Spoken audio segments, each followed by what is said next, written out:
Hey, is it me, or does it seem that our phones have the innate ability to tell the future based upon arbitrary, traits about our personalities? Yeah, probably. I think like mine has the ability to tell when future breakthroughs in science are coming. Hey, look, 3 more years till hoverboards. Nice. Who wants to know when we get lasers? Mine seems to be pretty fucking useless. I mean, it just gives me 10-minute updates on all the latest celebrities and their millions of preteen followers. Homer, that's Twitter. Oh! Oh. How about you, Patches? Well, mine says that I'm out of minutes. It shows me everything. What do you mean? Oh no, it's an Elder Scroll. Oh yeah, the whole the same through time and space. Yeah. I'm blind.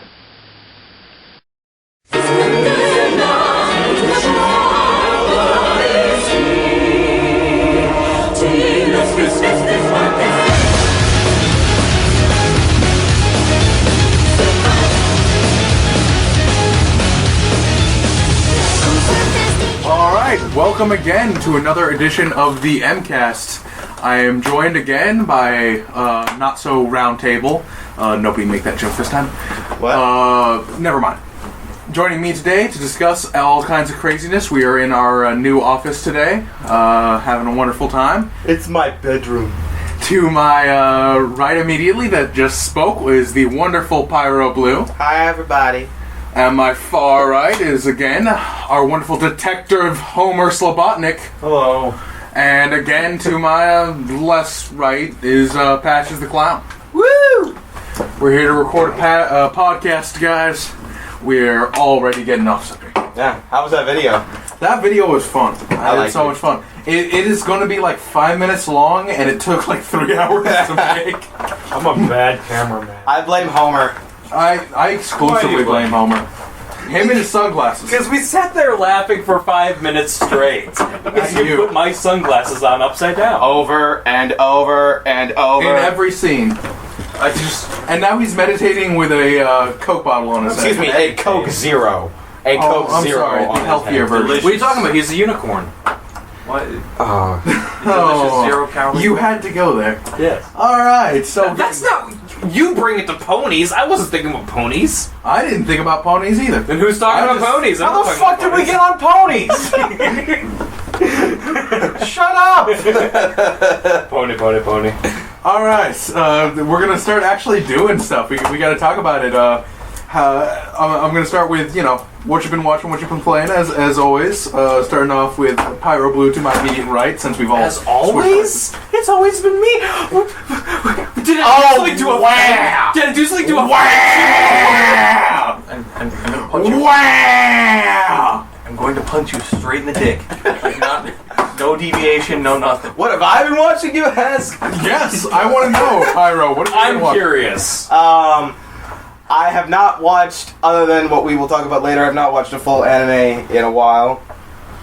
After getting, due to our past podcasts and watching our last anime, I've been slowly getting more back into anime, getting back into watching more.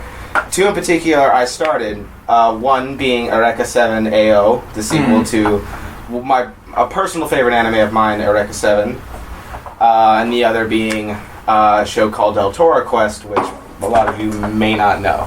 So finally, after two podcasts and like 2 months of saying you were going to watch Eureka AO, you actually sat down and watched it? Yeah. And not even to completion. I can say this about the first one, especially because it's like 50 episodes. It's a long one. Oh. It's long, and not even like, half seasons kind of stuff. It's all one show. Oh. Like, not even where, Code Geass cut in half. No, this is 50 episodes, and I think this one is a good 25, and it's not even done. It's still just. I I think I want to say I watched about between 5 and 10 episodes, somewhere in that area. I can't remember fully. So good, healthy taste. Good, healthy taste. I'm enjoying it so far. Do you mind reviewing a little bit? Because I actually personally remember watching like 2 or 3 episodes of Eureka 7 when it was on air, and knowing absolutely fucking... I would watch the entire episode, know nothing about what Eureka 7 was about, what are they doing, why is he riding a hoverboard, what? Explain all right. a little bit about this. The original series is about this boy named Renton Thurston, who they live on this planet. I can't remember if they ever named the planet. There is a big reveal near the end of the series where you find out about the planet. And I'm just going to say I've seen that. I'm going to say it. You know what it is. I It's haven't. like death and then Well, life. no. The thing is, It's like here's the horrible. thing. It's I would- Earth. Yeah, It's Earth. Earth. That is the twist. I haven't seen this show. You're not going to. It's not your anime. I can tell you that right now.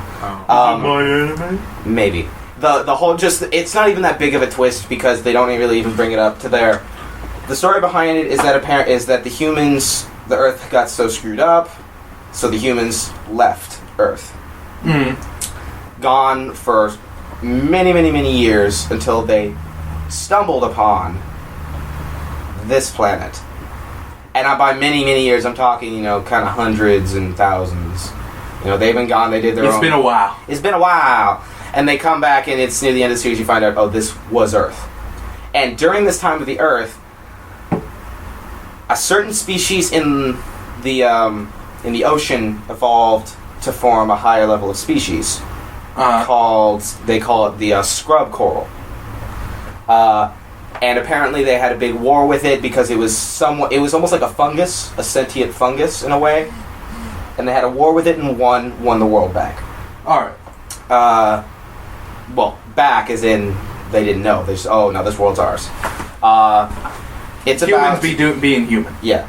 Now the main story is about this kid, Renton Thurston, who apparently on this world the winds have a source of energy to them, and that these boards, the robots can use them to hover on, making basically hoverboards.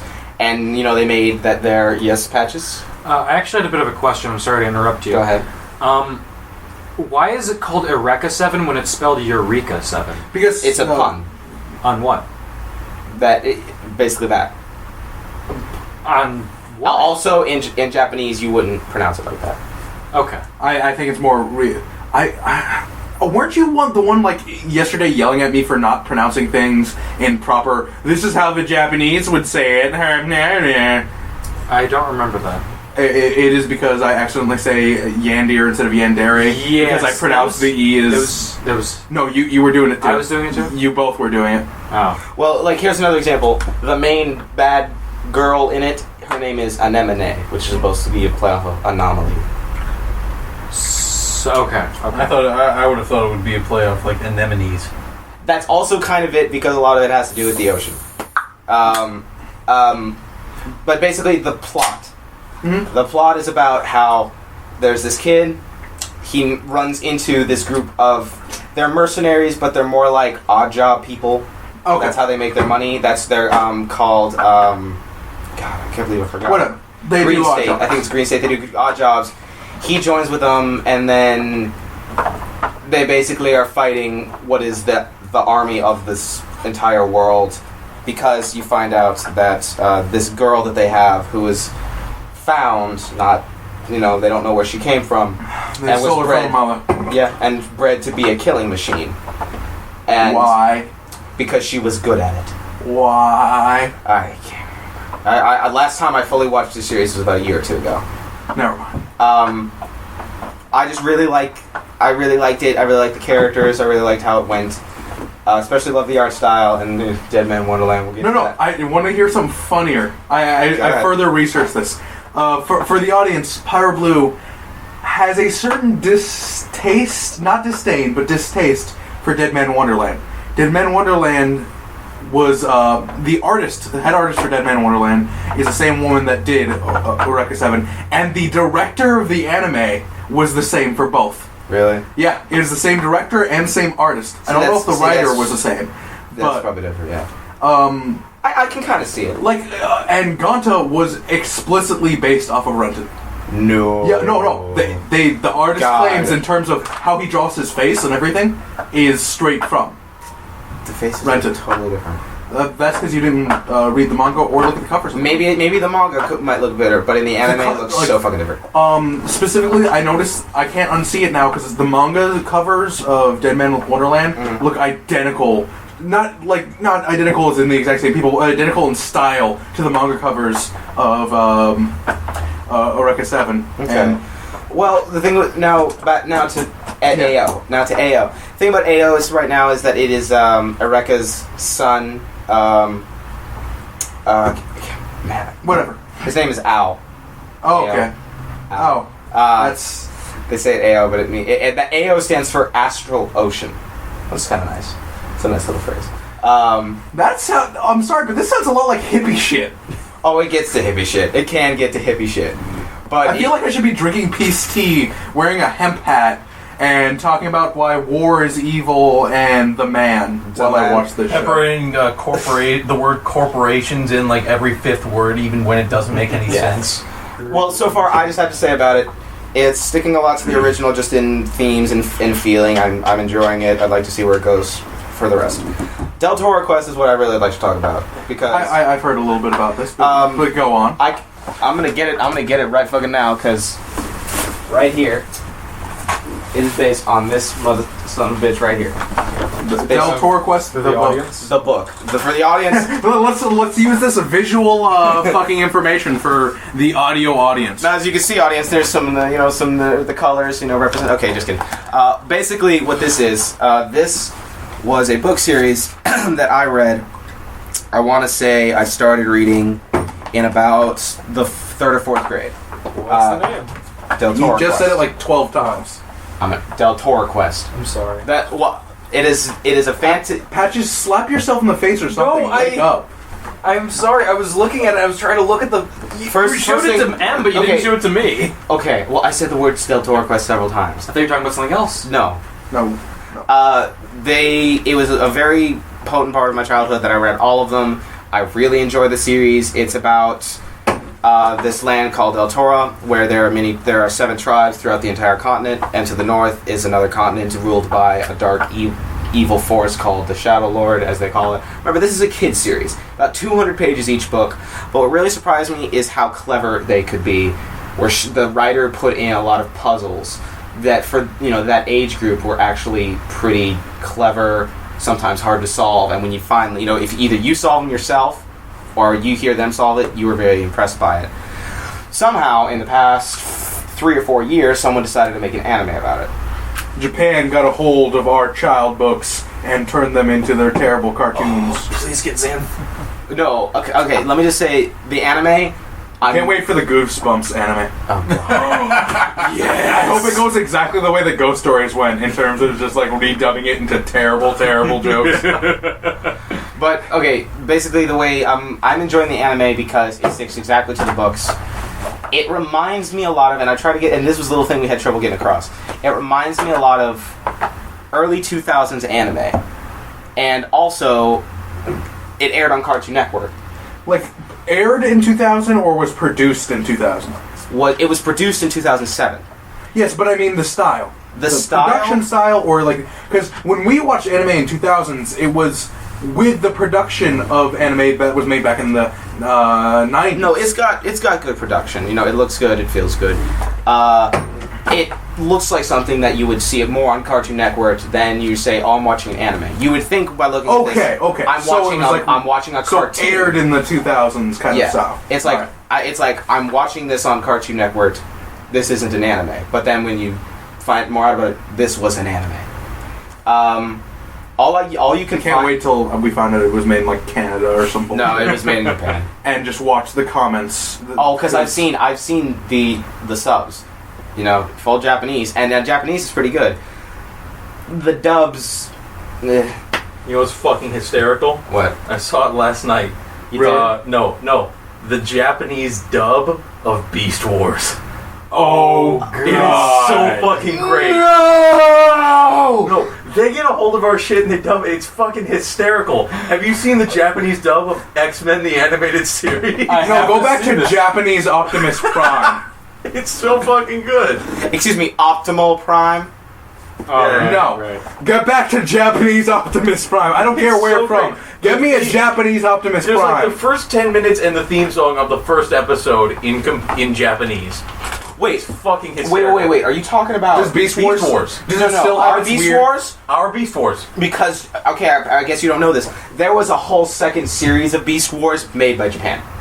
Solely by Japan. I'm certain this is our Beast Wars because all It's of the CGI. characters look. Yeah, Are you talking about CGI. CGI? That's CGI. ours. Yeah. This was, cartoon made. Yeah. It was. Does it also have its... supposedly Beast Wars has a ton of Cold War, like, pro-communism subtext to it. So I watched supposedly it in there's Japanese. I a have no idea what the fuck they were saying, but it was amazing. Is what I know. I didn't know about that. supposedly it's in there. Like I've I have been to told. watch it again. I haven't watched Beast Wars since like before I had the ability to comprehend basic government structure. You may be thinking about Beast Machines, which was the sequel, which is all about them going back to Cybertron, where Megatron is completely taken over, and it's like a time warp. And I can see that being. Pyro. Let's do Pyro, you and I we have to check this out. We have to. Are we gonna do a review on that? No. I'm gonna do a review on the Dubbed in Japanese, subbed in English. Oh my Watch God. that. I will watch. But that's it for me. Also, just want to mention if anyone on Anime Vice, Add sex jokes to Beast Wars. Can that be done? Yes. I wouldn't be surprised. Would you if they're like already there. I wouldn't me be to? surprised. If they're No, already there. No, I don't want you. No, here's to. the thing. I wouldn't be surprised if they're already there. Like in the Japanese version, somebody's got to make like a flat-chested joke at some point to some robot, even though they don't I have. think RC exists in the Beast Wars realm, doesn't she? No, I'm sorry. My favorite joke throughout all of Beast Wars is there's a point where the guy, I think his name is Quicksilver, or like the wolf of Quicksilver. Is it Cheetah? No, that's Cheetor.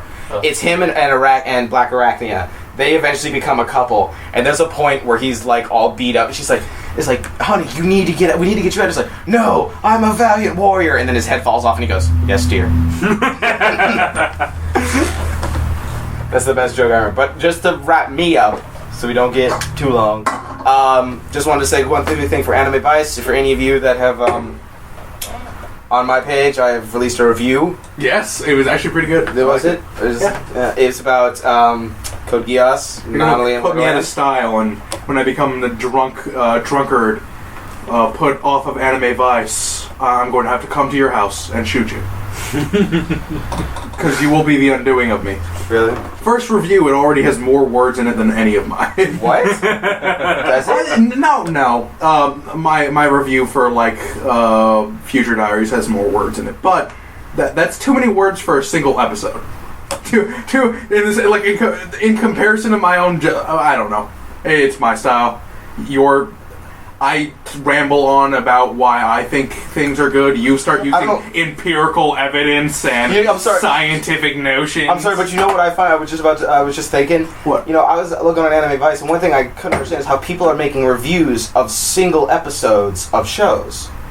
Oh, that's dumb. I find that it's stupid as hell. I think mine was understandable because it is a standalone entity of what it is. All these you're just reviewing one episode of a show. I can say I review things as a whole, and then it's like I have a few favorite episodes that I say were the best. The only thing where I think that gets a pass is like when people for very high profile, like whenever somebody releases a Bleach chapter, they have like a 3-sentence long review of that chapter. I get who that's for. Like it's because that's a really high profile thing. But when it's like an anime I've never heard of, and somebody released like a 3-paragraph review on a single episode, I don't know. It's maybe so they can review every episode and discover how quickly that grows tired. Like I sat down and reviewed recently every volume of Dead Man Wonderland. Yeah. That makes you tired. I had a surprisingly amount of different stuff to say throughout all of them, but even that, at the end of every volume, you're like, can I just pretend this didn't happen and keep going? Yeah. Alright, let's move on from me. Yeah. I've said my stuff. How about we move to patches? Oh, you want to hear what I have to say, do you? No, but we're going to ask anyways. So, what I've been watching, what I've been playing. What I've been watching. I've been watching the things that you're watching, what you're listening to this podcast for. Not much else. Except... we haven't actually mentioned what our subjects for today are. Good point. Our Future Diaries and NHK. What? Welcome to the NHK and Mirai Nikki. Yes. I'm never gonna call it that. Welcome to the NHK. No, not to the welcome. Mirai No, Nikki? I'm not gonna call it Mirai Nikki. You mean It's what? Future Diaries. You mean what? At least like half the people who listen to it know it as. You know what it's called on the Anime Vice page? Future Diaries. Oh, shut your mouth. It's on the page. Fine. Mirai Future Nikki is Future alias. Future Diaries, and Welcome to the NHK. Both of which I liked, and which NHK. We're not discussing that yet. I know. I'm going to have a lot to talk about. What I've been playing, though, I decided a while ago. I had a lot of extra money because I traded in a bunch of video games. I decided, hey, I remember not really liking Resident Evil 5 that much. I'm gonna give it another shot. How big was that mistake? That mistake was I should have spent the money on a noose. That was. I've played a lot of games in my life. I've played a lot of games with co-op elements in my life. I've played a lot of games with AI partners in my life. This is the worst AI partner I've ever seen in my life. A lot of people damn. really, really, really like her. I don't care. Dude. I was talking to Patrice about this. That is the only Resident Evil game I've ever played. I played that entire game with a friend of mine playing as her. Just playing as her was horrible. Because you have to do all the most horrible stuff being her. It's so irritating, but you know what's worse? Having her as a partner. Sitting there with a tongue stuck through your chest by a Can't imagine monster, that. and she's staring at you like, what do you want me to do? And then you're sitting there losing health, and then finally she cuts it and says, I got you, partner. And then she uses up all your healing items. She never uses her gun. You can actually set that. Those are totally settable things. I know, but the thing is, if you set her to do anything besides cover you, she's going to go run off and die. That's what's going to happen. That's happened to me every single time I've set her. Are you playing it on the default difficulty, or are you playing it on your whole thing of jacking up all horror games difficulty? No, because by default there is no hard difficulty. You have to beat the game once to get to professional mode. I'm playing it on normal mode. All right, I'll be fair. Because a lot of people say that she's pretty. I played Resident Evil once, or Resident Evil 5 once, and I think the original Resident Evil games are kind of cool. I don't know what I mean, I didn't play 4 when it came out, so, like, understanding the relevance of that game, I can, but I won't ever really go back and play it. But 5, I don't know why. I mean, why? Why does it act the way it is? I'm sorry to cut into you. It's just, I'm a guy who's a big Resident Evil 4 fan. I've played a lot of the other Resident Evil games. I'm an okay Resident Evil fan otherwise. Resident Evil 4 is like one of my favorite games of all time. I've beaten that game at least 10 times, all the way through, professional and normal mode. I've beaten the side things each a dozen times. I've gotten full 5 stars on Mercenaries mode. I've done so much in that game. And I still can't stop playing it. And I remember when I first started playing that game, I thought, oh, the companion you have, Ashley, she's terrible. She does nothing but scream and cry. That's more useful than Sheva. Because at least Ashley's warning me that there's somebody who's going to hit me. Sheva is over there looking at a tree while I get my ass bitten off by monsters and crocodiles. And she's sitting there like Have you gotten to the incredibly racist tribes people yet? Yes. It goes That's from so horrible. Originally, no. It's I remember so The I remember. literal spear chuckers. Originally, they got crap because it's like, oh, it's a white person fighting black people. Oh, it's so racist. And then it's like, And so they decided, you know what? We're not going to do that. That's too racist. So let's be worse. No, they decided, no. At first they were like, okay, let's throw in some white people, some Arabic-looking people, so it's a general Some African random mix. Asians. No, there weren't any Asians. No, there's some Asians. No, I Japanese played people the never game. get shot in Resident Evil games. No, I played that game. There's some Asians. Yeah. There's a oddly high number of Asian people. I could swear. I killed more Asians in Resident Evil 5 than Asians exist in Africa. I really don't. God. I really don't remember that. It's so I worse was that too they don't busy. even look I was like too drawings. busy wanting to shoot Sheva and wishing I turned on friendly fire. But And it goes from like the racially diverse cast, then you go to the swamplands and ooga booga booga booga booga booga, covered in dirt and mud with the little straw things, literally chucking spears at you. They don't even look like zombies. No, because the thing is, some of them have like all their lips gone for some reason, like they were making out really furiously and got hungry. It's just. That game, okay. I'm not a big like whole racism thing, and I mean no offense to everybody. How can you literally like go from multicultural zombies to literally spear chucking monkey people? The worst thing about it is that some of them are really big. Like really big, and they walk like gorillas. How about punching that boulder? Oh no, that's at the end of the game. Have you gotten to it yet? No, I've already played the game before. I decided to give it another chance. Punching a Why? boulder? What? At the end of the game, No, we're not going to spoil the end of the game. It's not Resident a Evil spoil. 5. You don't No, play it's not it a for spoil. the- It's not a spoil. There's just a part where Chris Redfield, right? it's Chris Redfield. You're in a volcano, And he needs to get across an area, and there's a boulder in his way that and is he easily just- 1.5 to 2 times bigger than he is. he just punches it, man, and it goes away. Well, no, at first he's pushing, you're tapping it as fast as you can, and it's pushing, it's not doing anything, and then he starts punching it, and that's when it starts to move. And earlier in the game, I've played the game already, so I already know about that scene, and I'm walking through, and I see this flimsy wooden door, and it's locked. Punch it! Punch it, please! Because literally you can punch a rock up a mountain. No, hold on. The worst thing about all of it, you can punch a boulder that is 1.5 times your diameter, at least. But when you punch an enemy, they just sort of fall over and it doesn't do very much damage. What? Is it a love tap? I'd be less. Does he not surprised- want to if it was hurt like- them? I'd be a lot less surprised if it was consistent throughout the game that you could just punch boulders. Because if you look, Chris Redfield could probably fit his head in his biceps. Yes. That just sounds crazy though. It's ridiculous. And, like, Resident Evil's... I'm not going to say the rest of the Resident Evil series isn't ridiculous, because anybody who's seen the original Resident Evil will know these games are really ridiculous, especially I the got voice attacked acting. by zombie bees at one point. It's zombie bees, but the best part is the voice acting, and that's a problem I have with That's Resident Evil the best 5. How about that pimp skin and like the Chicago typewriter? You can walk around with Resident Evil 4. Yeah. You can walk around with an Italian mobster suit with with an unlimited ammo Thompson, and it's the coolest thing ever. Anyway, Resident Evil 5 is abominable. And I remember I recently opened up a Game Informer, and it said best co-op games of all times. And I was looking through, and I was like, oh yeah, this is pretty cool. This is pretty cool. Don't show Resident Evil 5. Turn page. Don't show Resident Evil 5. Turn page. Don't turn Resident Evil 5. Turn page. Don't show. God damn it! It was like number 30 or something. Why? What was number 1, just out of curiosity? I don't even know. I didn't care. I was just hoping Resident Evil 5 wasn't in the list because it was abominable. The first time I played that game, I played with a guy who has learning disabilities.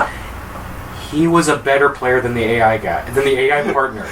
This is a guy who's had trouble being able to put on his shoes. He could play better video games than the computer can.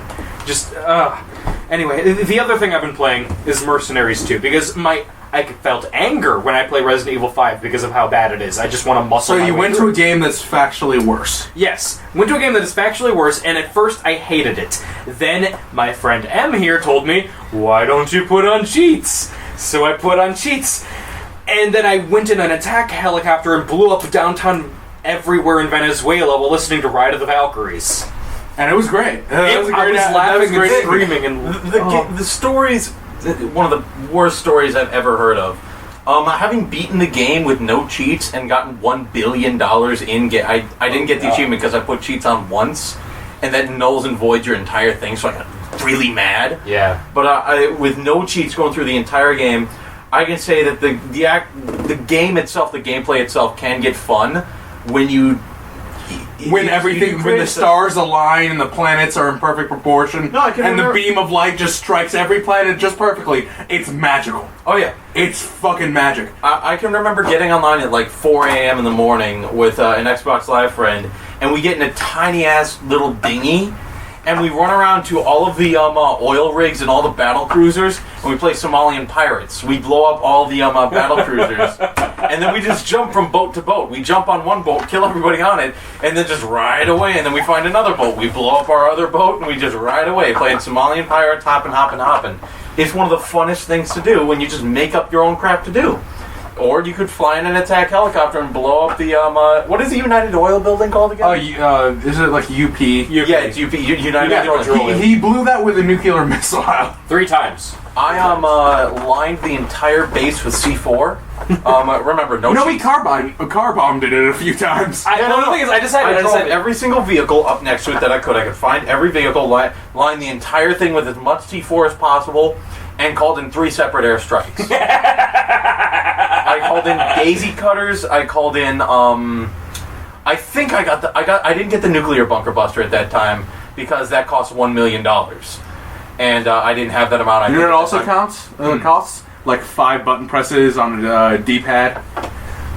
actually yeah. 6 6 exact. I know I didn't use cheats. Remember, I'm not using. So I called in a bunker buster.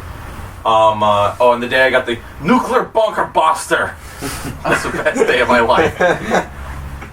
Because when I made $1 billion, I bought all 100 that you can buy because it's $1 million. I bought 100 nuclear bunker busters, and I went to like this bumfuck island on the bottom. It's like the hardest island to infiltrate. It's not even on the map, but it's one of the harder ones. And I sat there on my dinghy and just called it one after another, after another, after another. Nothing will grow on that island ever The again. entire island's hostile. They were shooting at me while I was calling it in. And then after I called it in, they stopped shooting at me. Because you know they were vapor. Yeah, they were vapor. There's nothing left. Just one after another, after another, after I decided that if you play that game as it's meant to be, I'm a mercenary, it's not that fun. But as soon as I started playing as a terrorist, it became much more entertaining to me. This is why I think you'd enjoy Saints Row. I know. Saints Row 3. You would love the Saints Row. I kind of want to started- get Saints Row 3. I'm gonna get all the Saints Rows because I started playing the first Saints Row. First Saints Row. The first two. The second one is where just the weird, being The weird funny and fun stuff comes stuff. in. The first one was just you trying to be a gangster. I know. I played the first one originally, and I really liked it. I didn't play it. I played a demo of it, and I thought it was really fun. But Saints Row 3, you think? Oh, Saints Row 3 it is only there to be fun and hilarious. I'm gonna get Saints Row. GTA went all serious. Saints Row went, I'm driving around in a septic tank, littering the streets with shit. You can be wearing a Wow, bikini naked. with a cat mask, having a dildo sword. You could also be naked. Yes. But it's funnier this way. You can be a man with boobs. Yeah, I'm gonna do that. That's not an uncommon thing. I'll call him Bob Amazing. Bitch. Okay. Bob Bitchshit's the son of DJ Patches, Bitchshit. we both need to get that game and then play online. Yes. Also, we both still need to get Game of Thrones. We still need to get We that still game. need to do that challenge. Alright, anything anime or manga related? I'm going to watch 2 animes in the next week That's or our so. last thing. Okay. Alright. How you doing, Homer? Homer, Detective Homer, you quietly crouched in the corner, shivering and dying. What's up? Bed is fucking comfy, man. Alright, well, I've only watched really 2 things. Halfway finished one, and the other one I finished. The one I finished was Upote.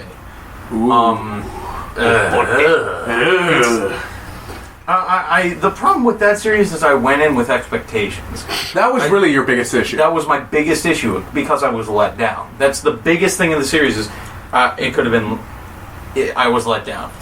If it were longer, I could see this being a halfway decent Yuri slice of life because it is Yuri, and M showed me that. Yeah. And I was like, I realized That has forced me to watch enough Yuri in my life that I can identify Yuri. Yeah. Tell me a little bit about what Umpote is for the audience and Alright. for Patches and Pyro who could not care. No, I've watched the I first want 3 to or 4. watch it. Really? You want to watch it, Umpote? I really want to. It's the same thing with the Eureka 7. I want to watch this stuff eventually. Don't go in with any expectations. That's the thing. Go in. Well, I will tell you exactly what you need to expect from Umpote. It's a show about guns, except they're cute girls in middle school, and sex jokes. Done. That's exactly what I expected. That's all. that's Ta-da! no. He's gonna no. Here's the thing, and this is why exactly you didn't like it, and he's gonna love it. Why? You wanted to watch it because of course, one word. Firearms? Firearms. I was gonna say guns, but that's a fancier term. I'm a big firearms fan. That's the thing. This is basically another Lucky Star. No. No, I'm sorry. No. I've no. seen Lucky Star, I've seen Umpote. You have to know some gun knowledge to get the jokes. No. I know a Here's the little thing. bit. They were trying to go. It goes with the theme of it's a cute girl Cute anime. girls doing cute things. That's exactly it. But the joke of the entire show, and this is what it was meant to be, was it's about guns. That's the joke. It's not the joke, but that's the thing. I love you, Pyro, but you haven't watched beyond like episode 3, and you're talking to the man who watched all 10 episodes. Pyro, of No. Listen, no. I'm sorry, Homer. You have not seen episode 5. No, I'm not Therefore saying you are right. No. I'm not saying I know anything about the series, but I know. But you are saying I'm right and you're wrong. I don't know What do anything you about say? the series, Go ahead, say but I it. know about the series. It's not cute girls doing cute things. Lucky Star is cute girls doing cute things. K-On! Is cute girls doing cute things. with guitars.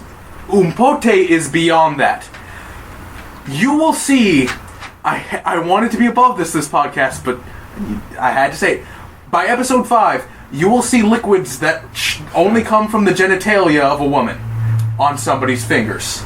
Oh. It's not about cute fucking girls see. doing cute things. I think I like this. No, it's about half. So freaking like it. It's about 1/3 cute girls doing cute things, 1/3 the funny kind of combat, I guess, because the gunplay is fun. I will give it. The gunplay gunplay is is very fun. if not fucking impossible. I can tell with this about the writers. They read up a lot about guns, and I went into the series getting ready to pick it apart because I'm a big guns fan. I only found like a couple errors that they didn't find. They didn't really do their homework on. They did a lot of homework on this stuff. Not a single one of them has ever Do I have seen a to gun. explain the Scotland story? No. Not a single one of them has ever fired a gun in their life. I doubt any of them have even seen a gun being fired on YouTube in their life before. Everything in that thing works on paper. None of it is ever practical and has ever worked or will ever work ever. There was a scene where one girl. They're across an entire battlefield separated by a river and a bridge. She can't shoot through the bridge, so what does she do? She shoots under the bridge and has the bullets ricochet off the water and scores on the person. I got so mad because that doesn't work. Yes, you can ricochet bullets off of water because of water tension. The same way you can skip a stone. Hold it, Homer.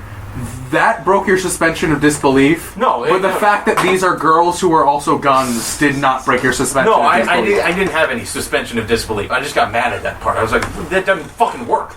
In the same battle, It does. You're just not going to be accurate. No, it does work.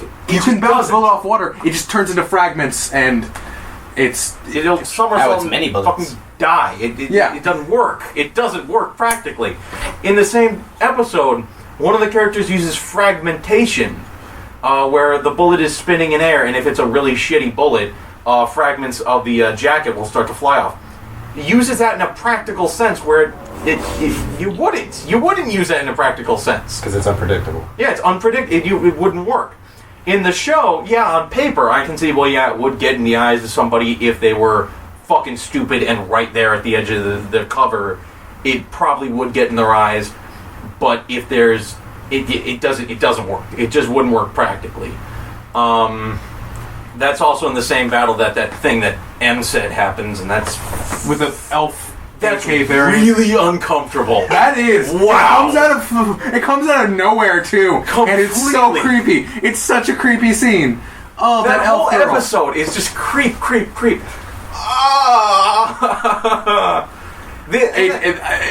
Go read my review. It's the bottom picture. You don't.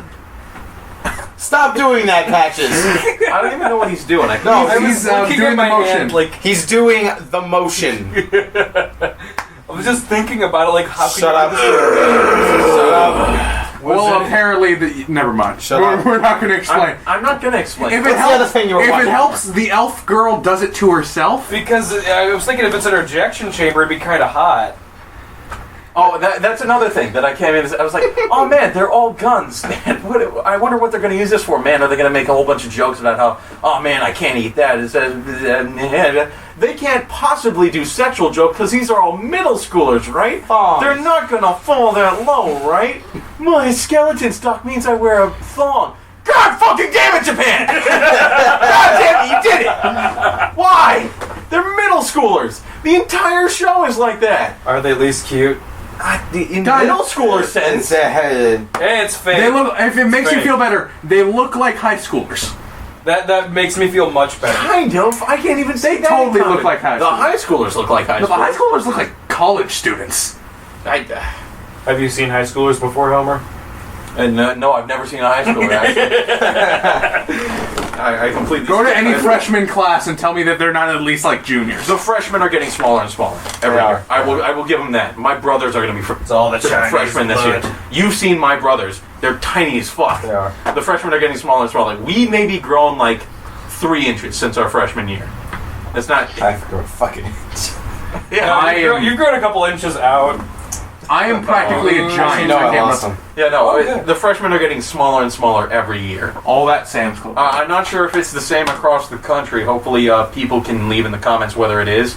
But at least down here in the Sunshine State, freshmen are getting smaller and smaller every year.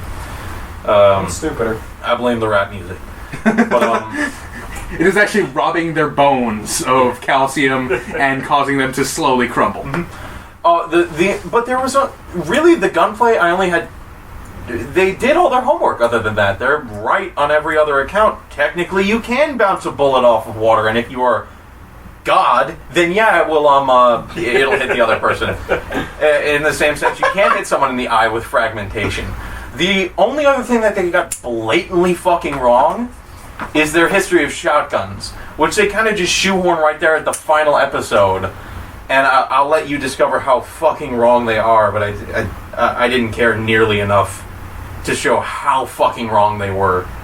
But To be honest, at a certain point, you were looking for things to get mad at. No, I know, because I was talking to you on Skype when you were that watching was- the show. That was the beginning of it. I was looking for things to get mad at the beginning, and then around like episode 6, or was it? It was like 4 or 6. Five. No, 5 is the thing. Is No, the 5 is the thing. But it was 4 or 6 where I realized, you know what, they've done most of their homework, and I should probably just stop looking for things to get mad at, because they've done their homework.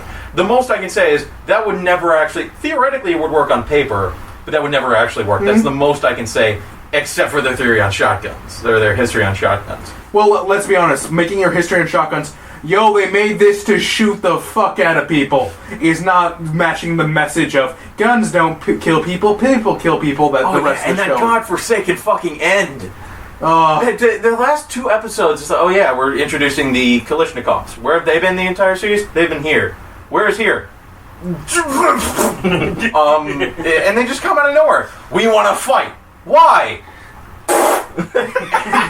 Because Russia. No, they give exactly one explanation for why, and it's the elf bitch who gives an explanation. The explanation is one sentence, and it's, they're probably just looking for a good fight, which I don't count as an explanation because it is a character speculating on why they would, not an actual answer. And I got mad. It was why are they here? Why are they enemies? And then they shoot all just to shoehorn a guns don't kill people, people kill people reference at the end. And then I don't even know if that's like That the is whole totally- message. No, that's one of the messages. And then the AKs have a speech about how our day will come. You'll be sorry. Oh, that's You just should building pro- up for a sequel. That's just you Umpote being like, we could get renewed for another season, I guys! have a feeling that's exactly what it is. And they could. There's no reason why Umpote couldn't keep going. The end of Umpote is like, we're gonna have to do reviews for you moving up into high school. It's like, we don't do that. We stay in middle school forever. Yay! It's an accursed hell where guns go to their specific school and are stuck there for all eternity. No, they're stuck there until they. The whole thing is they have to learn to be good guns. So once they're good guns or registered or whatever the fuck, because there has Then never it's been an section. M16 that's been registered. Well, this is the M16A4. Please, it's still being upgraded. Now, There are still variants being Homer. produced and perfected. Homer, is it not true that on Anime Vice you are writing up several wikis? I'm planning about- on. Oh yeah, I need to actually sit down and fill the wiki for the I think you were doing the You'll fall post it. first. No, I did the FNC. The FNC. And I'm not sure if I should finish because I thought it was something funny where I put measurements in quotes and then I put the actual gun statistics, like what it's chambered That's and good. everything. I like that. But I don't know if that's anime related and if the mod Yeah. will care. If they care enough to look up the character, No, let me tell you enough. No, they don't. Because you're talking about the character, and the character is the gun. It's the same thing. All right. Like, if they don't mind, it's still related. They don't mind when you add stuff to pages. It's when you add redundant stuff to pages, meaning stuff that's already been added, or adding pages that already exist, or adding pages that have nothing to do with anime. It's when people start adding the air page.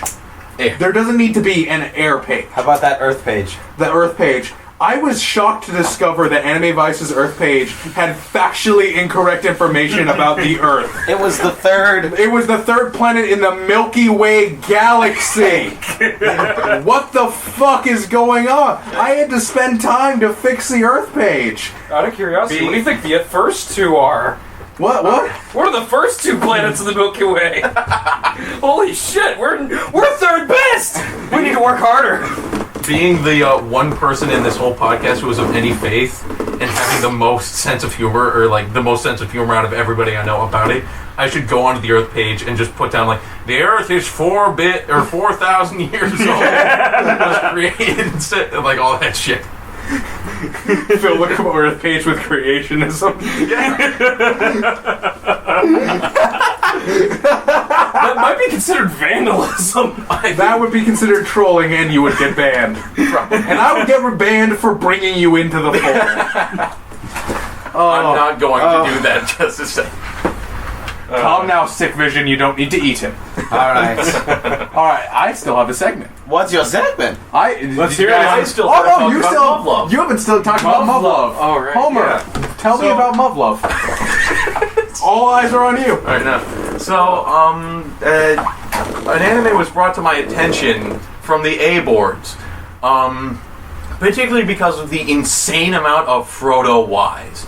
For those of you who aren't familiar with the Frodo Y meme, it is a meme that came out of Lord of the Rings. Stop that! I can't do it. It's a meme that came out of Lord of the Rings because. Well, why didn't Gandalf use the eagles to fly Frodmeadow? It's the joke. Why didn't he use the eagles to fly into Mount Doom in the first place? If he knew the eagles, they could have flown in under the why. And it involved the name of Frodo Y with the picture to accompany it, and it's used to point out plot holes. Apparently, this series is so fucking riddled with plot holes. And by the way, they all went to Sword Art Online. They stopped doing this because it fucking got old. And I had a bunch of criticisms of it, and I decided, you know what, I should probably stop being a hypocrite and actually watch it. Yeah, I know yeah. for a while. Because last podcast you're just talking all kinds of stuff about Muv-luv. Now that you've watched it, let me hear your new opinions on it. I said less than what I think. It is so goddamn mediocre. I was so disappointed by the entire anime. The one thing they got right was the camaraderie of Aegis 1, which is the little group that they introduced in episode 3. The first two episodes are building up this Japanese girl who turns out to be like this big shot late for the rest of the show. It's like showing her as a student. The main protagonist. Not the main protagonist. It's building her up as, like, I guess the love interest of the main protagonist, who is the main protagonist is fucking Maverick from Top Gun. It is so fucking Maverick from Top Gun. They even go so far as to his nickname in the show for everybody, like, they all call him Top Gun. The way he fucking pilots the mechs, he prefers brute force over bullshit, acrobatic shit, BS. They even go so far as like, yeah, instead of going down, you should have gone in a circular spiral. For fuck's say it's fucking Maverick from Top Gun. I haven't even seen Top Gun, and it's fucking Maverick from Top Gun. I'm going to watch Top Gun because of this anime. Why the fuck haven't I watched Top Gun because of this anime? And every time the American mechs are on screen, or every time he's piloting it, I know the theme to Top Gun, so it plays in my head. It's the theme to Top... Or no, it's a Highway to the Danger Zone. Plays in it. Right into the Danger Zone. It's so fucking good. The dogfights are actually okay. Like when they're doing practice fights, mech versus mech, that's okay. It makes me mad whenever they fight the beta, because they never fight smarter. They always fight harder. Hey, there's this beta that pretty much just goes in a straight line and barely ever changes direction. 1/3 of its body is covered in impenetrable carapace. Its legs aren't even really fucking covered, so we could probably shoot those out. Let's concentrate our fire on the carapace, because that makes sense. Ammo is pretty scarce. We should probably use exclusively auto-fire rifles with no select fire function. And you know what? These auto-fire rifles should probably be carbines. No DMRs at all. Or shotguns, because we pretty much exclusively engage these things at either long or close range. There's only one long-range class out of all of them, and they're usually few in number when it comes to beta attack, the laser class. You know what we should probably do is focus on the laser class and evacuate everybody, and then leave the rest to the grappling and the... It makes me so fucking mad watching these guys fight the beta. And then, me and Em were going over in the car. It's like, well, why don't they just use remote control tech? And one of my friends says, well, it's 1997. What if they don't have remote control? They show a UAV drone. Clearly there. Where the fuck are the UAV drones for the battles? I understand. Oh, the laser classes would just shoot him down. Well, you know what they're not shooting at? Fucking your guys!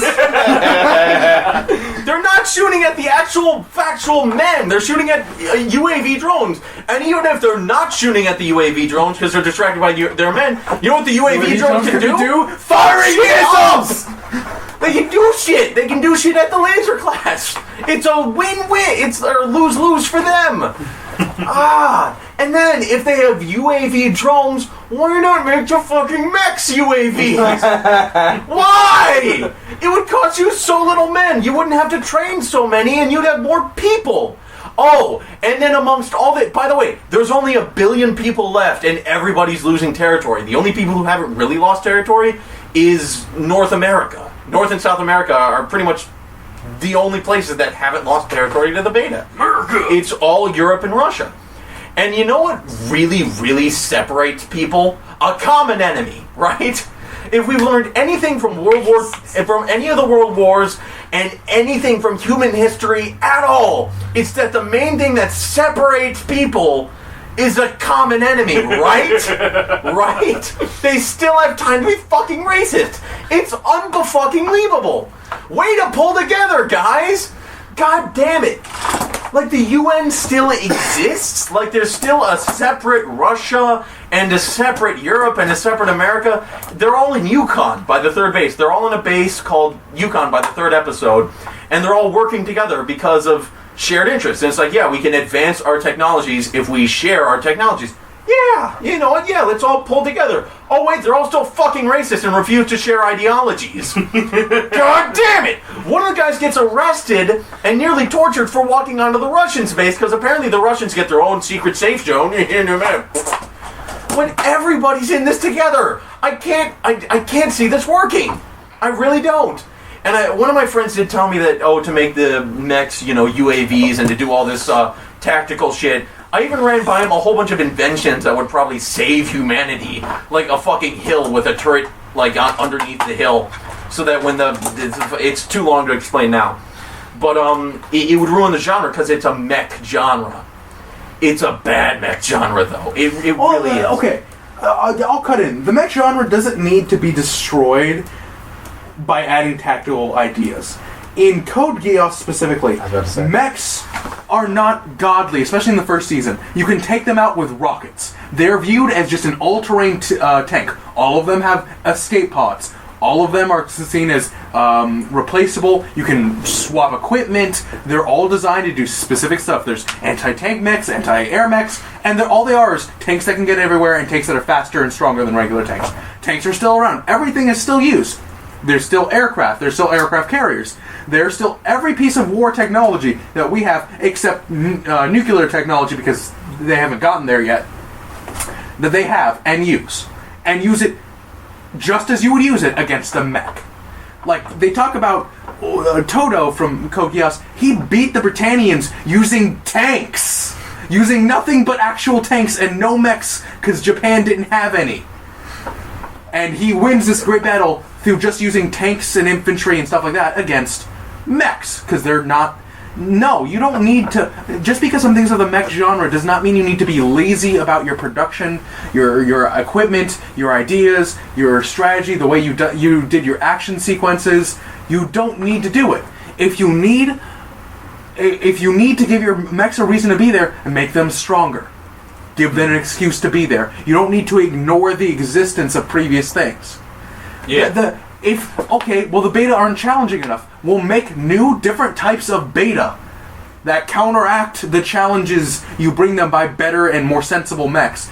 Like, well, why don't they use UAV? That's the thing. The beta aren't challenging enough. These guys are fucking stupid, though. No, they wouldn't be if we use proper technologies. Well, why don't we use UAV jumps? Because that would make it too easy. Well, then invent a beta class for the show that that flies in the air and takes out high-flying aircraft. Suddenly you have an excuse why that doesn't exist, why that doesn't fly, why you're forced to fight on the ground. Starship Troopers did this. Yeah. Well, why don't you use selective fire weapons? Because they don't die in one shot. They can't die in one shot. You gotta keep shooting. And by the way, it is proven these beta can die in one shot if you know where to place it. Even these big fucking tank betas with the big carapaces, if you had a select fire weapon, 3 shots. The grappler class, 1 shot to the head, and they have fucking heads. Laser classes, 1 shot to the head. It's not that hard to kill a beta if you just 3-round burst. That's it. That's all you need. But I see these guys just kind of flailing their guns around, full auto fire, missing 90% of the shots. So they really make a big deal about the ammo. No, they do. There's every single mech fight, you see the ammo counter go, and it just goes down to 0. In every single fight, there's always an ammo issue. Every single fight, there's always an ammo issue. You know what that is? To give an excuse for sword fighting. But you know what you could have done? Is the Code Geass thing is when you have sword mechs, you excuse why they're there. It's because they're more agile, they're faster, because they stripped you of all that ammo, and so you made a lighter mech. You could just explain, if you really want to do that sword combat, then explain a reason for their existence. Here's one thing, though. I like the way that they treat some of these mechs. I do like the mechs. And I don't like the combat against the beta. I like when mechs fight mechs, and I like the way they treat mechs. They don't treat mechs like tanks, they treat mechs like planes. They treat mechs like fighter jets, because in this anime, they're more or less fighter jets. They can't really take a lot of hits, but they're fast, and just they tear shit up when they can. And the different countries that produce them have different design philosophies. That's one of the reasons why Japanese mechs are better with the swords. Because in Japanese mechs, it's a lot more sensitive controls, and they don't use real, they don't use brute force to turn. They're more aerodynamic. This is explained in the anime. All these mechs are actually just as aerodynamics as fucking sofas. But in the anime, as far as the anime is concerned, the Japanese mechs would use aerodynamics and the rider would have to get a feel for the mech to turn and be more agile, and therefore the Japanese mechs are better with swords, whereas the American mechs are more, brute force. They're a lot tougher. They're better with guns, I guess, and they tear shit up in their own way. And the American guy runs into a problem because in an American mech, he's one of the best. He's the best he's Top Gun. But in a Japanese mech, he has a shitload of trade. He's like, oh, this fucking thing shoots into and Hergerberger and crashes 3 times in training battles. And then they have this scene where I'm not even gonna go into it, it's too long. But so you feel like this show would have been done better if it was just humans versus humans? No. This show, the only thing they really get right is the camaraderie. I still think it's kind of dumb. Like a lot of the characters are kind of fucking stupid. They keep being fucking racist. If they fought smarter, not harder, I'd like the show a lot. But if it made more sense, I don't like people being stupid for the sake of being stupid. I hate Frankenstein. That's a whole other podcast there. But they're just stupid for the sake of being stupid. When a bit of common sense introduced into this would make things a lot better. I'm just waiting for that literal Chekhov's gun they introduced in the first episode to appear again, or at least blueprints for a Chekhov's gun. But that's my opinion on Muv-luv. I don't like it so far, but I'm gonna finish it. It might get better. It might not. All right. Oh yeah. Oh, and 6th episode is a beach episode. Yeah, the world's ending, but we still got time to go to the beach to raise morale. Let's have a photo shoot. It's an anime. It's an anime. It's in The world's ending! It's in the anime contract. I bet if we looked at an anime contract. Dead Man Wonderland is silly. They don't do a beach episode. Upote does a beach episode. It's fucking stupid, but they do. I'm sure they do. Did they get rusty in their insides? Did Kogias do? No, they did episodes like that, but Not those like are the they never worst. went to an actual beach. I don't believe so. No, Yeah. they did a bikini episode. Of course they did. Yes, they did. No. That did happen, much to my dismay. I'm sorry, but I love the extra one where where they all play as the opposite sexes. Oh, It's beautiful. What about the one where they try and steal each other's hats? that's that episode. That That's one was beautiful. fucking awkward. That would be awkward as fuck. I love If you that. steal the hat, you have to be in a relationship with that person. For a day. Oh. It's for a day. Oh, I thought it was permanent. It's like I thought it'd be like, oh, that's some No. Japan. Japan. So, Em, tell us what you've been seeing. What I've been reading. Watching. What you I been watched. I already talked about it yesterday, or not yesterday, but last podcast. I watched Madoka Magica. It's good in art, music, and plot is less so. It's still really worth your time. Go watch that. As I mentioned earlier, I finished Umpote, put up a review on that as well. My feelings are similar to Homer's, except that I'm less critical because action bits are fun. Comedy is about on par with Yuri Yuri, but it has that little action to give a little more flavor to what's actually proceeding, and it's shorter, so it's less of a... I do have something to say. I do forget this one thing, and it's kind of interesting. A lot of people ask this, what does Upote mean? It's actually backwards Japanese for gun. That's dumb. Yeah, it is. So it's Nug. No, it's a tepuo or something. However the No, fuck it I is. meant backwards gun. Nug. No. That was stupid. That's the American name for Upote. Nug. I guess. And what Can we throw them out the window? I'll help if you try. I'll have to pay for it, you know. I'll get No, the you can arms. open your window. Don't be lazy. I have to take off the screen. I'll pay for the screen. I could just walk outside and pretend you threw me out the window. But then you may start talking. today. Yeah, so what? You weren't answering. Screw it. All right. No, getting back to it. So I watched that. How's that, Dead Man? Yes, I went on a crusade. The Dead Man Wonderland anime released on Toonami. It was going in directions I didn't want it to, and I thought it was going too fast. So I decided, you know what? I really like Dead Man Wonderland in theory. Everything about it in theory is fantastic. And that's remained true about Dead Man Wonderland. In theory, it is one of the best animes and mangas ever to come out. Ever. In theory. The problem is, it has the execution of like a 4-year-old trying to control a Japanese mech. It starts off really good. Like everyone says the same thing about the anime and the manga. They love it. The first volume, second volume, they're loving it. The first arc, the intro to prison, has some very not very subtle but pretty interesting commentary on entertainment and stuff like that. Very interesting, very good premise. You're introduced to immediately off the bat Gonta, who is acting like a middle schooler. I think a lot of people give him more shit than he deserves. In the manga, he's a lot more of a man, so I'll give him that. But even then, he's a middle school kid who just lost everyone he's ever known. And you're like, why is he crying? Why is he a little baby? He's in a prison where if he doesn't get candy, he's gonna die! You would be crying like a bitch! Crying all day! Because you're a middle schooler. That's upsetting. This is not good. So, like, I don't have some. And then you're introduced to Shiro, who's blatantly unaware with how shitty the situation is. The superhuman girl who's just pale-faced. Oh, she's an albino. They make a point of that. Who is really interesting and really kind of awesome throughout the show and the manga. And really the point where it starts to fall off. They introduce the carnival corpse. They introduce essentially bloodbending. They call it branches of sin, which is basically the ability to control your blood in different combat ways. And they've shown like Carnival Corpse, which is this competition between a bunch of the inmates in Dead Man Wonderland. You know, you're really liking it. And then they just go out of their fucking way and introduce what's called like the Scar Chain and Undertaker route. That is the death of that series for most people. I don't see how anyone can sit there. It drains you of your interest in that whole world. Because Scar Chain is... They try to make you care about Scar Chain. They introduce it in one volume and have the climax in another.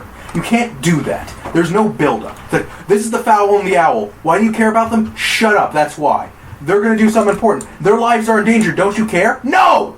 I just met these people. I don't even know what any of their names are outside of their nicknames. Because you guys don't even say it. And then they introduced the Undertakers, which are basically like the rejected Bleach characters put into Dead Man Wonderland. That's exactly what they are. If they had to be rejected out of Bleach, you know they're probably pretty bad. They're characters that Bleach said, no, we're not that silly. We're not that silly. Come on. Hey, the monk that plays a guitar and uses air blast. He looks like he came out of Bleach. Super Monk. He does. Uber Monk. Oh, I'm so glad you don't. And sure, that only lasts for 2 volumes, but it drains you of so much of your interest. And even though the forgery arc that comes after it is interesting, even though the final arc, which is the Wretched Egg arc, is interesting, that one just punch in the face keeps you from being able, and its inability to just take itself seriously, the inability to go, alright, our human characters will act human. And just not understanding whether or not you're going this mature, subtle commentary on entertainment with like heavy action and kind of a dark story, or whether you're just being a silly action anime and you can't decide which you're gonna be, then it's too silly to be like taken maturely, and if you don't take it maturely, it's not interesting. And at the end of the day, I like Dead Man Wonderland. I really want to like it. It's interesting, but it's getting to the point where I'm so tired. I've just finished the last volume. I'll post the review today, sometime tonight. But it's just getting to that point where, even though I'm in my favorite arc, the most interesting arc, where they said, we're just doing the main characters you care about, we're just dealing with the thing you cared about, even then it's like, can we just wrap it up, guys? Like, you've beaten me out of my interest, you've drained my ability to take this seriously, and now that you're being super serious, now that you're getting down to the meat and potatoes of what's going on here, it's not bad, it's just wasted potential on so many levels. This Yes, reminds me of Resident Evil 5. The opening of it, it's not that bad. No, the opening of it's really interesting. No, it's the same kind of flow. Everything's really interesting. Then you get to a really stupid and annoying bitchy part, then it gets a little interesting again. No. It's better than that, because at any level, Dead Man Wonderland is never terrible. Okay. It gets the Scar Chain Undertaker route isn't terrible. It's just obnoxiously mediocre, and such a complete. It's like putting black next to white in terms of quality. The beginning of Dead Man Wonderland is so wonderful, almost to be immediately followed up by something that is inherently super mediocre, and that just drop in quality, even if it's so short, is so noticeable, and you can't unsee it. You will never be able to take it as seriously as you want anymore, and I cannot express this enough. The last 2 volumes that have come out, 11 and 10, are excellent. They're serious, they're meaningful, they're interesting, they're funny in the right ways. They're funny. It's stuff like watching Crow try to get a job. That's funny. Watching the Crow in a business suit, with like nice comeback hair, but the tattoo and the eye patch is just interesting. It's funny, but it's like, well, yeah, that's kind of what he would have to deal with. Just but at the end of the day, you can't like it as much as you want to, because you just think, you know, those Bleach characters, you know, that warden who can cut through metal, even though she's entirely human, or that one guy that works for her that uses the guns that can shoot through one person, go through the next person, and go through the next person, leaving entire chest-size holes that are bigger than two of my fists combined, and he can, one handgun round can go through 8 people. No, he's human. He's limited. Then there's that little So he's girl. using a 44. Little girl. Duh.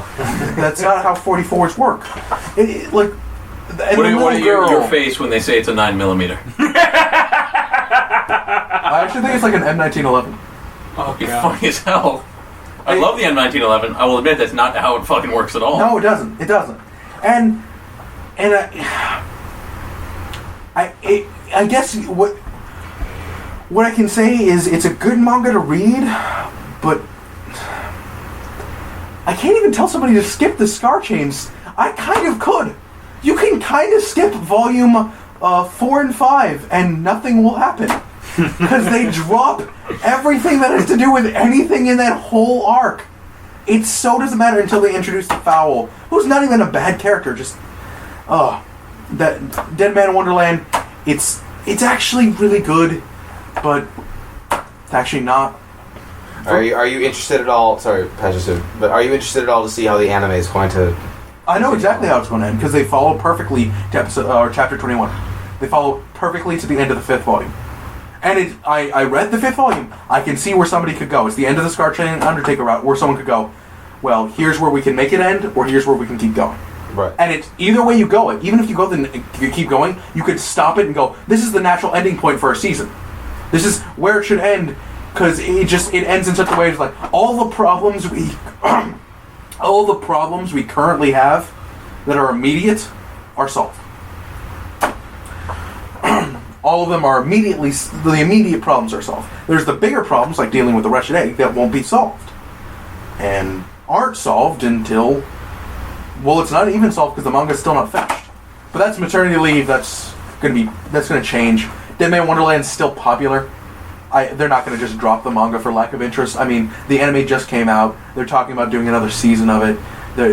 The Dead Man Wonderland, the light novels are starting to come out because the writer isn't an artist. The writer isn't the artist. So I'm guessing to keep interest going, he's gonna rewrite it in the form of a novel, which could work. You could do that. You could probably do that better. Yeah. To be honest, not because the art is bad. The art's actually pretty good. It's just I don't want to see the Uber monk. I don't want to see the Uber monk's face. Though, imagine how worse it would have been if, like, in the description for the Uber monk when he arrives, like, imagine a Bleach character like a star. That fire sound. But it's not bad. Other stuff I've been doing is my chill time when I was just reading something to be relaxing. I've read its full name is straight up like 2 lines of text in just pure Japanese. Mm-hmm. Oh fucking god! I have no idea. It starts with Watashi. Watashi Gubahamsha.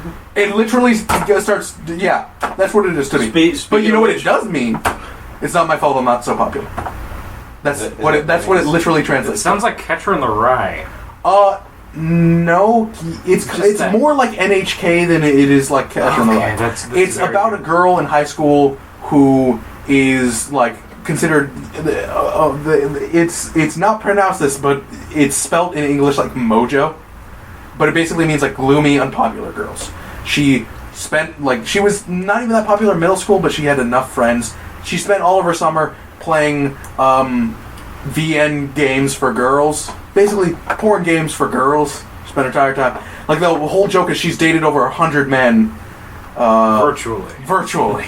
Incredibly unpopular. Goes to high school. Has no friends. Never speaks to anyone. Is so socially awkward. It's terrible. It's actually quite funny, because she is just this...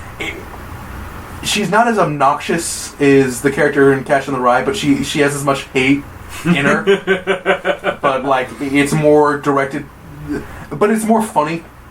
Like, she has a line where she talks about, like, if I could just trade, like, 1 year of my life to kill everyone in this room, I'd probably do it. So they understand that attitude is hilarious. Yes, they understand that it's funny. It's made to be funny. This is not the NHK route of taking this seriously and presenting a very serious drama and very serious story. This is all comedy. This is all watching her try to become more socially acceptable and get a boyfriend and failing miserably. The first volume is unrelated stories. Unrelated, just keep going. The second volume is actually like a course of a story. It's dealing with, okay, here's summer vacation, dealing with this new friend. It's actually getting pretty sad. There was a whole chapter I recently read where she gets hugged by one of her old friends from middle school. And all she does, like, for the rest of the chapter is try to put in a scenario where the same girl will hug her again. Because she hasn't been hugged in, 2-3 years. And it is the most, like, happy feeling she's had forever. In the end, it's so sad. Just somebody, just in a dog suit, is handing out balloons, hands her balloons, gives her a hug, and then walks away.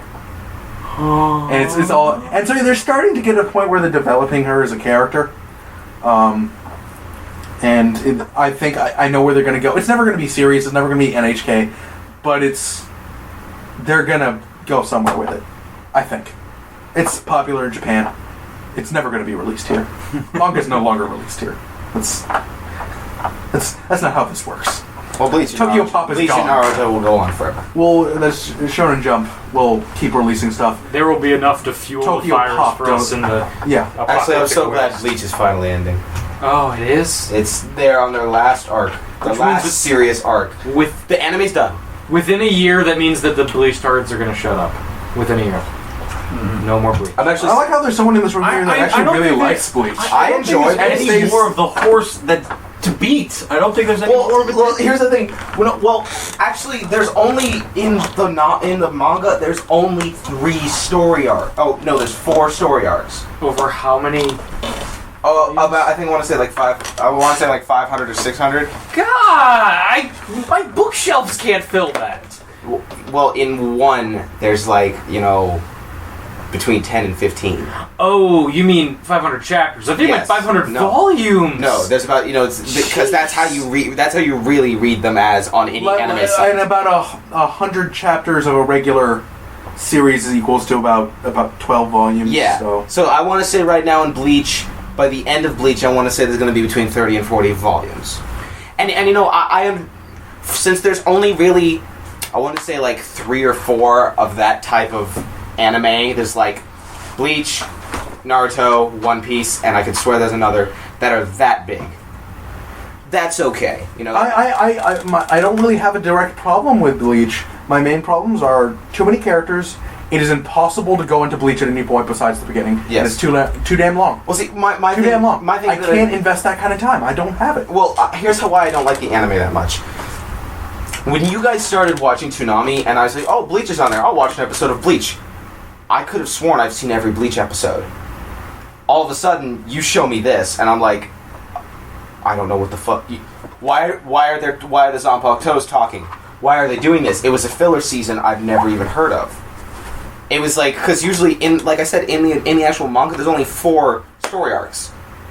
The first one is where they're rescuing Rukia. The second one is the best. I mean, that's like where they actually, like, they introduce the main villain. Actually, I've always heard it described as you stop once Rukia has been rescued and that first arc is over. I've always heard it described as if you want to have the best time with Bleach, that is an understandable, like, complete feel. Actually, I have a feeling that I really enjoyed the second one. It's longer. It's so much longer. But the end of it is basically he loses his powers. That's a good ending. He has one moment of godlike power that he never had before, and that he will never have throughout the rest of the series. He had one moment of godlike power, and the price of it is losing all of his powers. I can see that, but like the main reason why I never really got into Bleach is I actually enjoyed the first couple episodes when it was. I don't like when things no longer deal in human terms. Yeah. Like when it's all dealing in this spirit world, I don't really care so much. Like when it was all dealing on Earth and dealing with that kind of stuff, it was kind of cool. But the fact is, like, you take it to the spirit dimension. Like, well, I don't care about the spirit dimension. Yeah. Like, if you put it on a planet in my galaxy, I care. But it's something that it doesn't. I don't know. Well, in this, I really enjoyed the second one just because I found the plot to be a bit more interesting. They introduce a lot more characters, but mainly just to have them killed. In the first one, that would be from the third, as opposed to the Milky Way galaxy. If Earth is the third planet in the Milky Way galaxy, I fixed that page. We're no longer. Somebody's going to go back to the Earth page on Anime Vice and edit it to say that now. Yeah. Well, the After problem I fix that. Here's the problem with the first series is just like I said, they put a lot on the characters and then they keep them. In the second series, they put in a lot of characters and they kind of let you know they're here to die. Then why do they? But because they're the enemies. Why don't they Enemies die? are supposed to die. Okay. Also, because you introduce characters with the intent of killing them. Yes. Like, I'll use a Dead Man Wonderland. I'm not going to say it. There's a character that's not in the anime that's in the manga. Her purpose in the manga is to die. Her purpose. The second they reintroduced her as a character in the Forgeries arc, I knew she was meant to die here. All it is to re-villainize the Wretched Egg. The entire reason for her existence is, you can conceive where somebody could forgive the Wretched Egg. No, you can't. That's all it is. It's like, all right, you hate the Wretched Egg in the beginning because the school's been killed. All right, but you didn't know any of those characters, and by the halfway through the series, you don't care.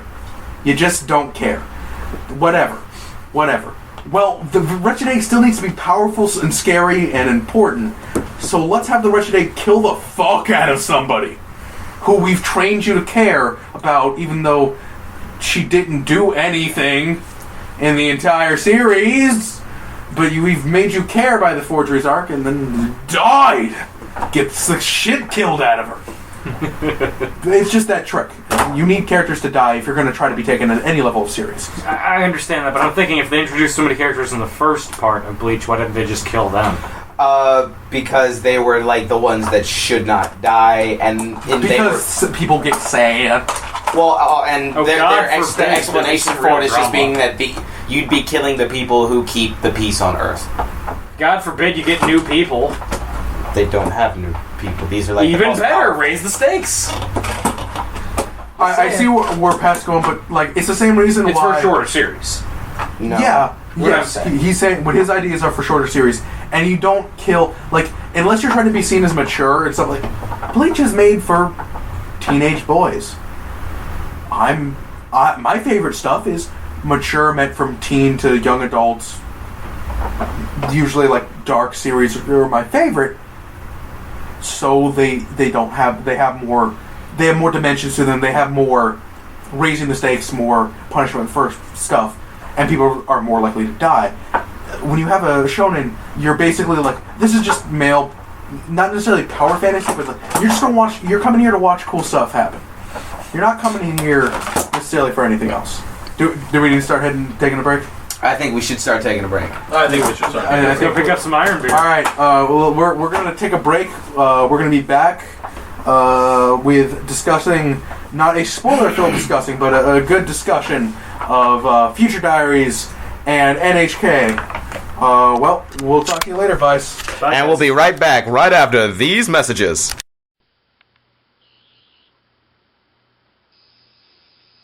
Hey, fellas! Are you bored? Do your drinks lack flavor and zest?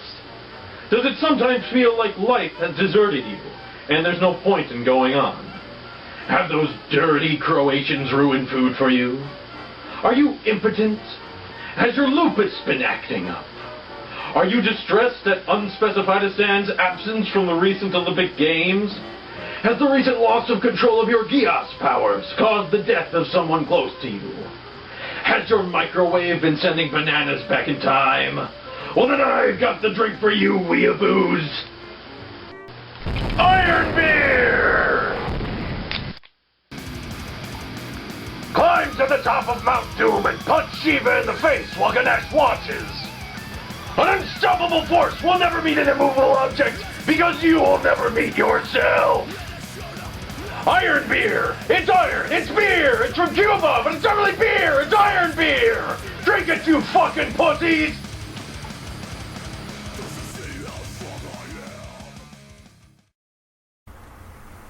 So then I say, Parker, I barely even know her. Well, welcome back, ladies and gentlemen. We are sitting here with our iron beers after our lovely little commercial shoot. God, that took a long time. Yeah, for all our efforts, I'm not going to be pleased until Castro comes down here and fucking self and hands me a goddamn check. It's a little hard. Oh, I don't care. Well, so we're sitting here with our iron beers and our teas and all sorts of hippie shit. And we're here to discuss, our two major programs that all of us have sat down here, minus one, to watch. Future Diaries and Welcome to the NHK.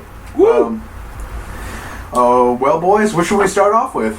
Should we start off with Future Diaries, the more action subject, and go into the more, I hate to use the word meta. Cerebral. Yeah, I would not call NHK cerebral. I would, but we'll get into that. Yeah, we will. So what should we start off with, boys? I'm thinking NHK. You thinking Welcome to the NHK? And then round it off. For the audience, I have not watched NHK. This is just I never got around to it. These guys watched it in a lot faster fashion. Don't lie to my face. You actively said you weren't going to watch it. Oh, I'm probably not. Blah, I'm probably not. Maybe I'll watch it. I just said it doesn't seem like my cup of tea. I've never found any interest in it. I have a thing where if I don't have any interest in it, I have a problem watching it. Man. What? Non-spoilers, right? Yeah, we're following again by the halfway point. Except we'll talk in specifics. Like I'm going to talk about. If we're going to talk about NHK, I'm going to mention the offline event. The thing about that is, if you didn't watch the show, you have no idea what the fuck I just said. Pretty much, we're open forum here. What do you guys think about NHK? I know, just to give a little brief insight, that was released as a manga back in 2006, I believe, in the United States under Tokyo Pop name. Good luck finding any of it anymore after they're shut down. It was made into an anime sometime in Japan. I don't know when the release was, or if it was ever really released in the United States. And basically, we're going to sit here and talk about it.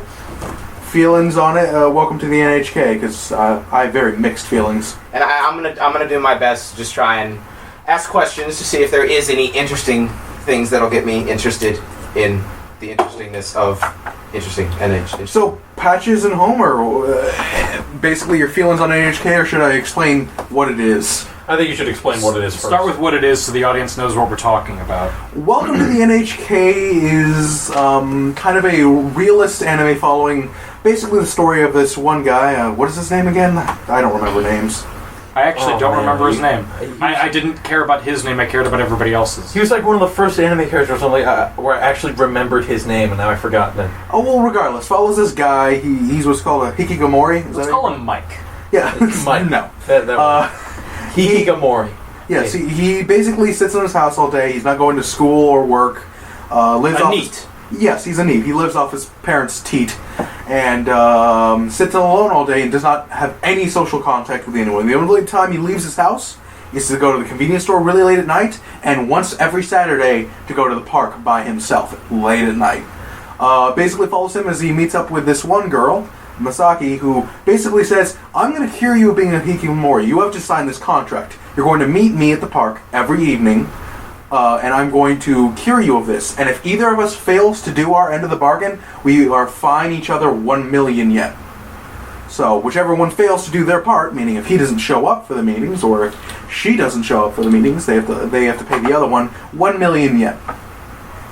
It basically then later on follows kind of his trials and attempts to re-enter society, both ham-fisted and not, and mostly just deals with themes of fear and dealing with types of different anxieties, and the more meta of everything. There's a lot of meta people who like anime being kind of both uplifted and shot down throughout the entire series. It's very interesting in that respect, but that's basically what it is. So, Homer Patches, I want to hear what you have to say about that. Detective Homer, I believe that I should give you the floor first. Well, I really like this one. I'm not sure if one of those reallys is from the fact that when I watched it, I was in the middle of bumfuck Egypt, aka Crandon, Wisconsin. It's not quite the middle of nowhere, but I swear you can see the middle of nowhere from there. If I stood on my roof, squinted and tilted my head, I could see the middle of nowhere from where I was. And I got to escape my brothers and my sister for, the week when I would sit down at 11 o'clock at night and watch around like 7 episodes and end at 5 o'clock in the morning, go to bed, wake up, go to the range, and just start it all over again. I thought it was a very good show. It could be a little obnoxious at times when dealing with him. He especially his delusional visions. Those are kind of obnoxious. Oh God, those are terrible. I have to give it HK. It is both one of the best and worst first episodes I've ever seen. Oh yeah, no. There is the part where he goes to the cafe thing and meets with Misaki by accident. There, I think it's a really cool scene how they pan through him walking throughout the town and just the stark contrast of everything about his life. And, you have that great scene combined with this terrible delusion scene that takes way too long and is way too irritable and makes him incredibly unlikable, but then you pair it with an incredible scene that's just slowly done, wonderfully done, and gives you a very good sense of realism that comes with the world that it's dealing with. Interesting. Mm-hmm. Every single delusion saying about his, though, it kind of gives you an insight into what he's thinking. And a lot of I didn't really know how to treat him. Sometimes when he does something, I'll often be yelling at my computer screen saying, "Why are you doing this? Why don't you do something else?" And then I'll remember, oh yeah, he has no social skills whatsoever. But then again, there's this part, and then I'll have to remember, oh yeah, he has the delusions. But wait, why is he acting so cool as a cucumber during these scenes? Why is he so adept at doing this, but not? I didn't really know what to think of him. I kind of got lost a bit there. I'm going to have to cut you off for a second there, because honestly, I really felt that he was one of the most human characters I've ever seen in my life. And I've seen a lot of movies, I've seen a lot of TV, I've seen a lot of cartoons, I've seen a lot of everything, I've read a lot of books. He really seemed human. Every time that he did something wrong, he did something stupid, I wanted to scream at my screen, because it's either something that I've done, I've known somebody who's done it, or I could fully understand why he made that mistake. And I hated him for it, but the very next scene, I would love him dearly for it. I gotta cut you both off. I feel you were both entirely right. Homer, you were right to say that he's really a very unpredictable character. You can't really tell when he's going to relapse back into his delusional state of being, or when he's going to strive, push forward, and be a healthier human being at the end of the day. But I think that really goes to his character. He kind of reminds me, if you've ever had to deal with people going through any kind of recovery, hard relapses that just... The show does a wonderful job of just making you tired. You almost want to give up on him, just because this hard, total relapse. But in the end, he pulls him, it pulls itself up. But not in a way of the superhero always pulls himself up. No, it's just slow, incremental betterness as he goes on. And I think that's really well done. And the fact that he is so obnoxious, so unlikable at times, but at the end of the day, you will root for him. No matter who you are, shows to how perfect a character is with. He's the classical anti-hero. That's a very difficult word, because you rarely see an anti-hero out of action context.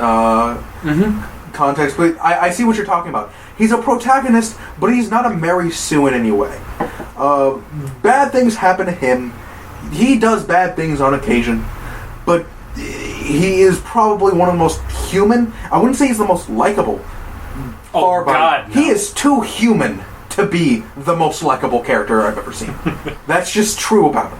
But he is definitely one of the most human. And while you are 100% right, Homer, to say that a lot of this stuff is unpredictable, it's really easy to get angry at him because of these relapses. But having been someone that's dealt with people that go have that, not that particularly kind of trouble, but have kind of addictive things with them, I've been there when I've had to wanted to scream at someone, how could you relapse this hard? You were doing so well. And I think you made a good point, where it's at the end of the day, even if it's just insane of him, or just makes you mad, you kind of think about it, it makes sense. Mm-hmm. No, that's one thing. At the end of the day, I would always, I'd cool off, because it made sense for him to, whatever decision he made, his character, it made sense.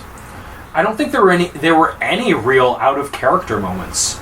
Every single thing that they did, it seemed to me, was perfectly exactly what you'd expect that person to be able to do. It's not like you see Sonic all of a sudden deciding, I'm going to go slow now.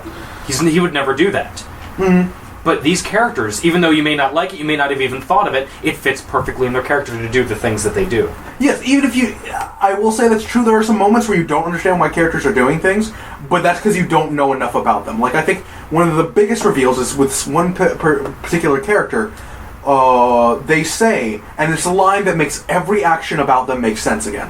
Where it's like, if you just think about it and apply it to everything they've done, it makes total sense when they say, I'm afraid of being happy. Or the line is, I'm happy, that's why I'm scared.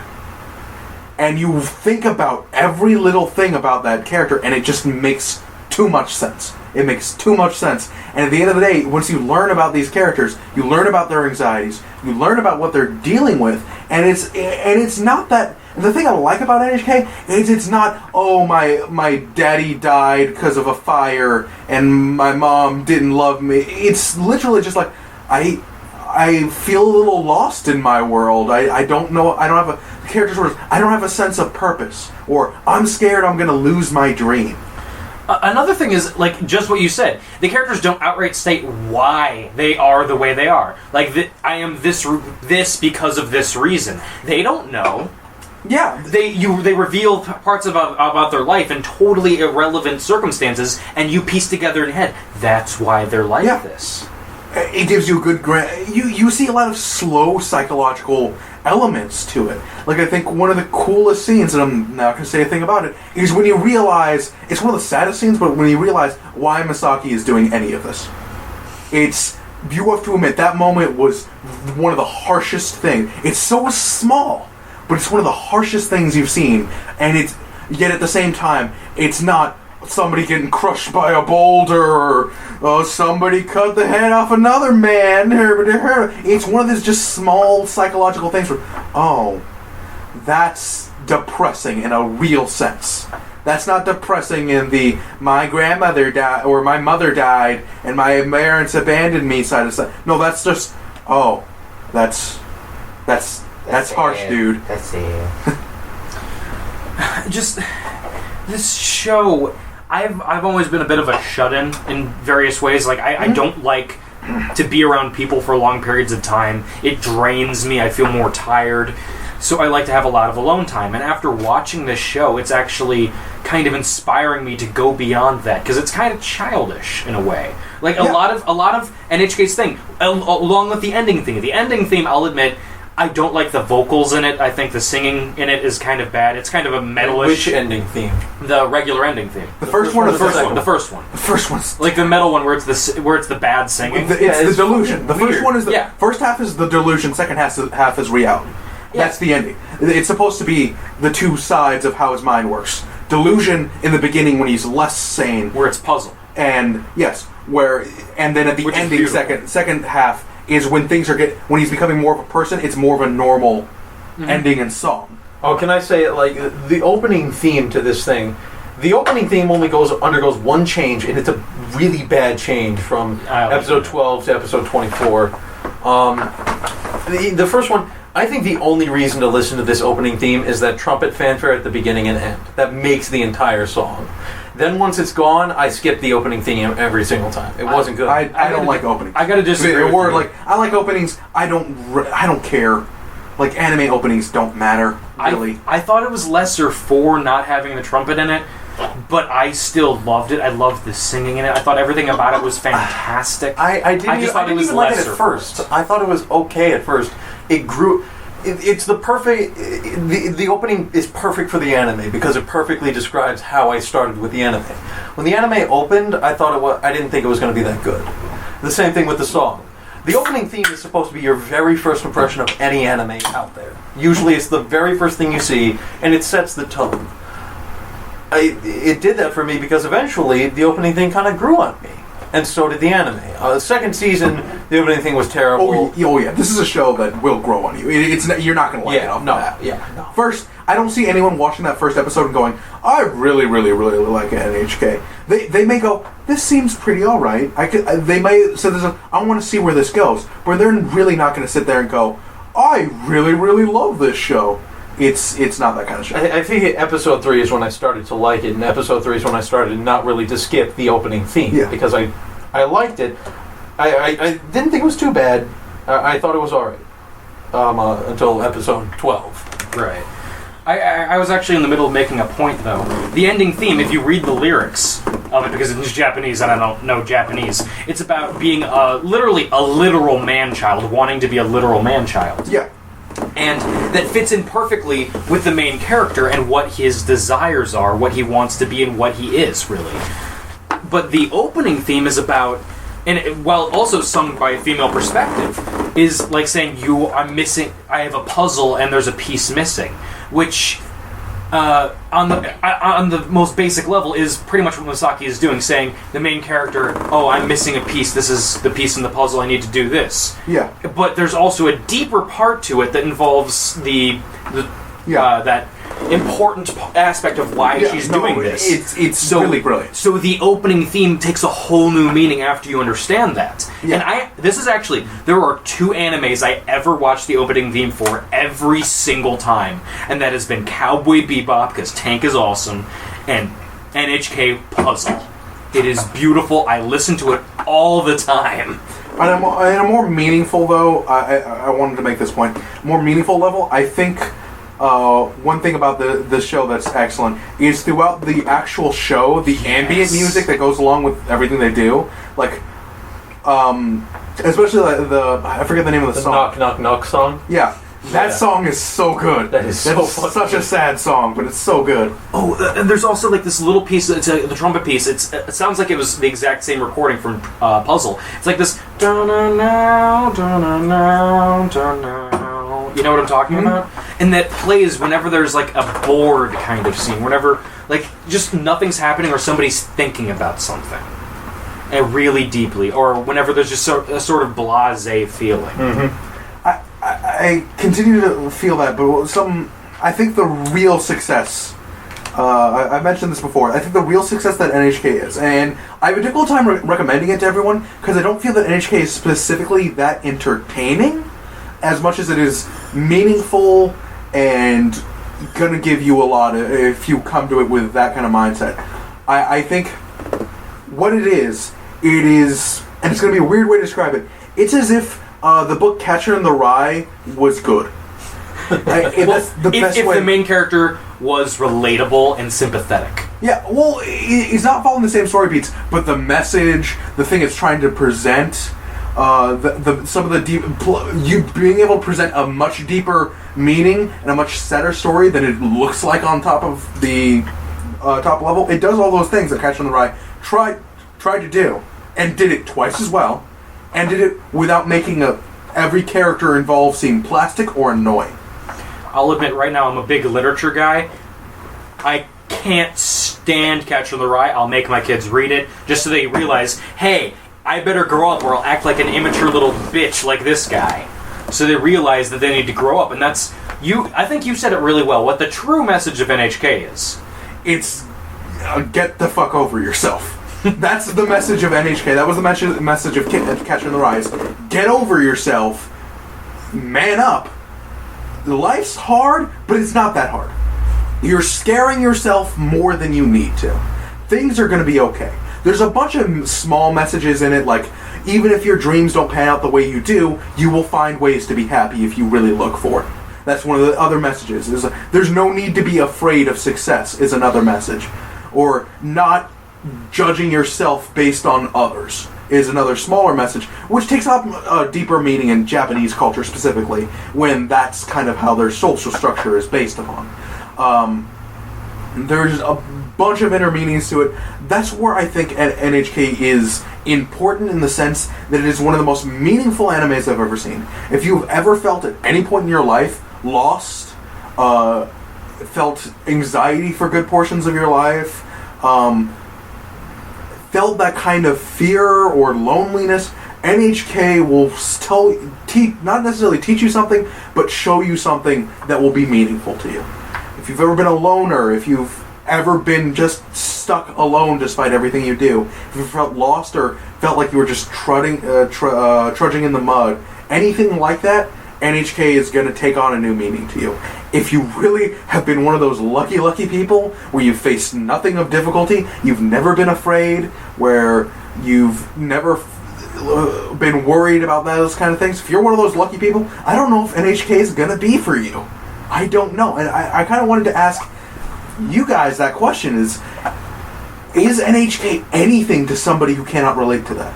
Is there anything in NHK worth your time if you can't relate to any of that? It's a widget, otherwise. Just a weird Japanese thing. Pretty much, yeah. You gotta... Yeah. If you can't relate to the story, then there's no point to really watching it other than just getting high and watching it for the delusions. Don't tempt people. Don't tempt people. Okay, the Freud joke is... The Freud joke is really funny. Let's actually explain that joke. It's a good joke. One of the running kind of jokes that I think is excellent. The guy is a NEET. He didn't go to college, or he was accepted to college but didn't go. The thing is, everyone thinks of him as an idiot, but this guy was gonna go to Tokyo U. He was accepted. He's a smart guy, and... specifically, it's always been funny that Masaki is a character who's younger than him, high school kid, keeps treating him like he's this idiot. Like, during their lessons, she starts talking about Freud, and one of my favorite lines, it's early in the shows, well, it's Freud, this famous psychologist. You probably don't know anything about him. And the main guy just is thinking in his head, like, oh, she did not just underestimate my intelligence. And as they're doing a psychoanalysis Freud style, he's just giving her all the Freudian, sleep signals for, like, sex dreams and shit like that. I had a dream watching her face turn redder and redder, messing with it. I had a dream where a great snake rose from the ocean and fired its big black pistol into an open wide abyss. into an apple or something. Into an apple. Yes. And just going, what does that mean, Masaki? What does that mean? Tell me what that means. And she's all, onto Carl giant Jung. sword and plunged it into... Onto Carl Jung. No, I want to hear the Freud. It's actually a really good scene. There's some pretty funny stuff in it that's legitimately funny. The guy next door to him. Yeah. That guy is funny. Yamazaki. Yes, yeah, the show is funny. I will say, though, you can't watch it just for the comedy. Yes, No. of course not. I'd say the comedy is maybe a third of the show, the funny parts. A third slice of life, a third comedy, a third drama. I will say a third of it is comedy. I would not say I was laughing a third of the time. No. Because, like all comedies, it does fall on its face. Especially, to me, Japanese comedies fall on their face, especially when they're trying to do some guy says something flat-faced silly, the other guy overreacts, and that's their joke pattern. I understand what it is. I understand why it's important to their culture and why some people find it funny. Nothing for me. Watching people overreact isn't funny to me. Oh, and if you're one of the people that, even if you hear about an anime and get recommended an anime, and you find out that this was previously a manga, and even before that a novel, and you decide, I'm going to either read the manga or, better yet, read the book, they are totally different. There are many parts that are the same. They follow the same kind of ideas, but they end very differently. I've been looking to the anime. all of The anime and the manga focus more on the romance. The manga makes everything a lot darker and grittier and sadder. The novel itself, though, is more of a psychological piece, examining why they are the way they are and why everybody thinks what they are doing. And there's a lot less romance and friendship. But I think the anime has a good balance of the psychological things and the friendship things. I love an anime that can portray a really good friendship. The main character and his neighbor Yamazaki, I could really feel were friends. Oh yeah, they were good friends. You get that feeling, and when you see that friendship foster, barging in and stealing his Chinese food, that was fucking funny. Yeah, like Yamazaki's like, and I found my food was missing. Should I call the police? It's funny. Because I've done that to my friends. It's funny. It succeeds in that route. One of the things I gotta say before, I think we need to start turning the discussion, unless you guys got anything else to say about it. But I think the most awesome thing about NHK is it is the most, and this is gonna sound weird, it's the most realistic anime I've ever seen in terms of everything feels and tastes like things in reality. Like, his delusions are a bit weird, yeah, but they're delusions. When it comes down to it, when it comes down to their problems, their reactions, who they are, how they're acting, how they interact, it is one of the most realistic feeling and powerful things I've had the ability to watch in anime. Anime is famous, and it's interesting because it's an anime, because anime is famous for being above reality. That's the reason why it's an animated format, is because in anime you can show things that would be completely infeasible to do with real budgets and real people.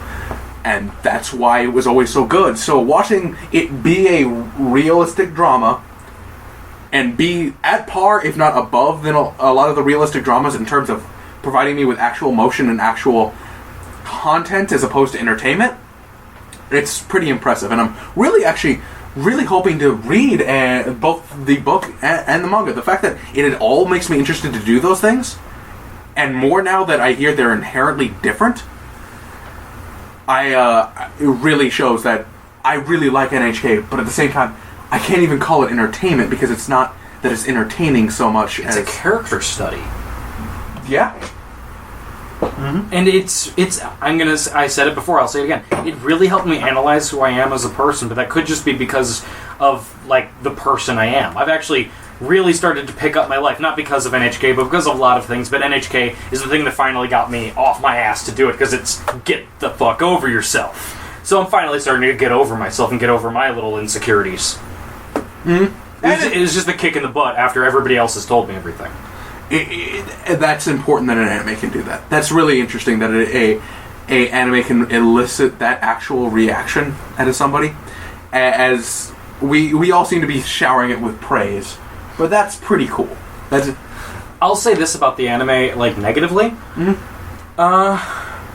Sometimes the art, it is very pretty, it is very nice, it is very stylized. Sometimes it seems like they just didn't care. Yeah. Or they just did not have budget. Like, somebody decided, no, you aren't getting money today. You don't get to eat today until you finish. So sometimes the art is really, really bad looking. Just a couple of episodes. Yeah. But otherwise, I can't really say anything bad about it. It is one of my favorite animes. I don't even have a top 10 list. It's one of my favorites. I can't... It is definitely not my highest rated, but it is one of my absolute favorites. I can't even... If I had the option to on Anime Advice, I would have given it a blank score. Because I don't know what to grade it, but I will say again and again, it is one of my favorite animes. What did you give it again? 4.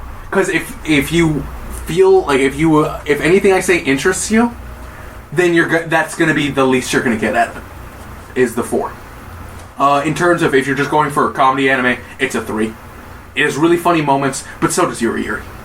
And that's what I gave that. So, any other comments before we change the subject? I like how Yuri Yuri's become like your benchmark now for whether something's funny or not. Like, yeah, it has about as much comedy as Yuri Yuri. Yuri Yuri is my comedy 3. Like, 'cause it's been a long time since I spent the time to review and watch a comedy, and because I keep watching Yuri Yuri despite the fact that I don't like it that much. Every week when it comes out on Crunchyroll, I watch the episode that just came out that day as soon as I can. And I don't even like it. Is season 1 on... Yeah, all of season 1 is on Crunchyroll, and that's where I'll watch it. Probably, like, I would say the beginning third of season 2. Alright. Every week, as soon as it's released in Japan, as soon as it's released, it airs. That's good. I'll do that later. Mm-hmm. Alright, so... I think it's time that we went on to the future. Oh, push for the future. Future Diaries. To Future Diaries. Alright, Nikki, or Future Diaries. This is a very interesting thing to my personal history. Very. I remember when Future Diaries first arrived in America, and it arrived in manga form way longer before it was put on Hulu. Way long, like a while ago. I was, I think, in middle school when it came out, and I read it in the... You were reading this in middle school? Yeah, I was... You know when I read Elfen Lied, the manga? When? Freshman year of high school. That's more reasonable, but still, just... Well, I think I read the first... I read the first chapter, at least, of Future Diaries in 8th grade. Okay, I thought you meant like 6th or 7th grade. No. I didn't even get into manga until 7th grade. It'd be kind of funny if you read it in 7th grade. Yeah. Incidentally, the main character of Future Diaries, 7th grader. No, he's in 8th grade. 8th grade? Yeah. No, he goes from 7th to 8th. No, like the beginning of the show, he's going to 8th grade. Oh, okay. By the end of it, he's a high school age. Yes. Because it takes place over about a year. Yes. But basically, it was like 8th grade. It was a back of all places, a Sergeant Frog manga. Because the first manga I ever read, despite me not even liking it all that much, I read a shit ton of it. It was the first one I ever read, was Sergeant Frog. That was middle school me. I cannot explain that to you. It's basically Squid Girl, but with frogs. It was in the back of that, an ad for it's like, coming this whenever, Future Diaries, and I read that chapter. I read that volume as soon as it came out. Read every volume as soon as it came out, went to the bookstore, found it, read it, bought it, brought it home. Loved the shit out of it. It came to a point that I stopped waiting for the volumes to come out. It was like at volume, I think, 3, where it's like, nope, internet. Which turned out to be my my benefit, because Tokyo Pop would be shut down at some point in my high school career. Oh. So it'll never be finished. They're on volume 10 of 12. Oh, that's a bitch of a place to stop. They're right at where the turning point. No, they're right when after the thing with the 7th ends. Yeah. Oh god. Right when everything hits the. Again, that's a bitch of a place to end. Oh. And it'll never be released because nobody's going to buy the rights to that. But read it all every day, every time the chapter came out and was accessible to me. Read it. Still bought the volumes, but just read it as soon as possible. Loved the hell out of it. Years later, anime comes out. Watched the first episode. The first episode did something that made me so mad, I refused to watch it for like a year. Year later, we're sitting around. It's the thing, you know how the spoiler. Yeah, the spoiler in the first episode. The thing that if you get it, you will understand everything about the series within the first episode. It made me so mad that I refused to watch it till we were sitting around thinking about something to watch. And I was, well, the second best manga I have ever read is available on Hulu. Let's do it. So brought it there, watched it, showed it to these guys. I still find it so hilarious that we're trying to figure out. It's like, okay, yeah, let's watch that. What's its name in Japanese?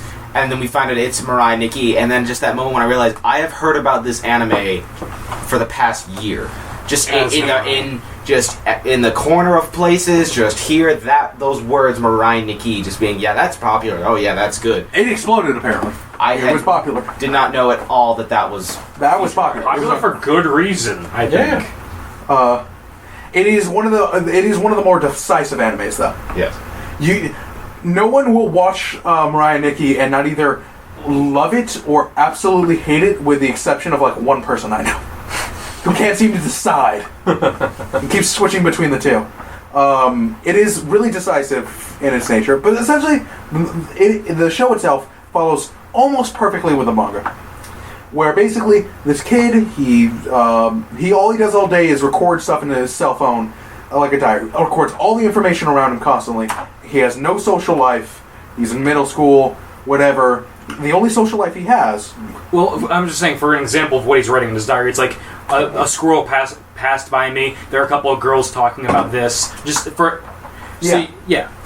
And the only social life he really has is when he goes home, he puts a blanket overhead, and talks to his imaginary friends, Deus Ex Machina, the god of time and space, and the demon Murmur, which is a demon in Christian mythology, one of the dukes and earls of hell.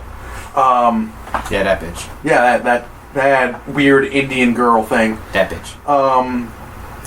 So, he's sitting there, hey, Deus, what did you do? And he's like, I'm changing the laws of cause and effect. Well, I'm about to make shit happen. And he's like, alright. Oh, Deus, you so silly. And he goes, here's his cell phone. He flips it open. It happens to tell him everything. Everything for the next 90 days. Everything that's happening around him. Yeah. Everything that's happening around him for the next 90 days. As if he was writing it himself. He goes around, everything's going great. Till one day, discovers this one girl seems to have made a doll of the demon girl that lives only in his mind. That's uncomfortable. Quiet. Creepy pink girl with pink hair. Oh, and then he hears about this serial killer killing people. Yeah. All these Well, let's just say that ends with a revelation that apparently 12 people have been giving these phones, and they're all going to duel it out to decide which one becomes God. Yep, it's basically Highlander, except the winner's going to become God, not mortal. That's some fucking stakes. Oh yeah. Best of all of them can see into the future with their future diaries. In different ways, based upon what they use their diary for. Yep. A little bit of a spoiler for one of them. The worst one of all was that kids. This is the weakest. You have to think, this would ordinarily be an amazing ability. You could see into the future. 3 times a day, this kid looks at a crayon drawing and figure out, he's 5 years old, sees exactly what... Yeah, a 5-year-old. They all have to kill each other. They are drawn pictures as if they're as if out of a coloring book. He drew them himself, and it only vaguely tells him 3 times a day what's going to happen. Objectively, at morning, noon, and night. Yes. Objectively, that is insanely powerful. He knows exactly what's going to happen in the day. Well, vaguely speaking. But compared to Yuki's diary. compared to knowing everything that's going to happen every 2-3 minutes for the next 90 days, it's terrible. Terrible. Yeah. And basically, it's a series of these people having to contend with the fact that all of them know different versions of the future, and having to basically outsmart one another, because you can't just win through superpowers now. Because you give a bunch of people the exact same superpower, it's now about outsmarting the other ones more than it is... exploiting their weaknesses and such. Yeah. And so, it keeps going like that, kind of themes very much... Like for example, let's talk about the main guy, Yuki's, his power. The ability to see everything around him. His weakness, it doesn't talk about him. So an explosion could go off and cripple his legs. It would never mention it. All it would say is, there was an explosion. Yeah. That is his fault. The second lead character is... I was going to say, you can't talk about Miraniki without the word yandere coming up. At least once. The word isn't yandere, it's called Yuno. You know. Yuki! I always thought the word was yandeer. Yo, shut up! What? You know. I'm gonna just keep calling it Yandeer until people... Yuno is a pink-haired girl. She has a future diary that tells her exactly what Yuki, the main character, is going to be doing. Everything that's going to happen to him. Every 10 minutes. Because she's been stalking him for a year. She's got Staka turned up to 11. Yeah, basically, she and him, the perfect pair, because they now have a perfect picture of the future. He sees everything around him, she sees everything exactly about him and only him. If you know anything about yandere, you know a little bit about Yuno. Well, for people who don't know, what is the slight definition of yandere? Basically, it technically means emotional lover. Or emotional love. What it actually means is someone who psychotically loves you. Someone who's going to murder the shit out of anyone that decides they're going to take you away. Someone whose only real objective in life is having you. That's it. That's it. Anything in life is secondary. That and nothing sums up the exact kind of crazy.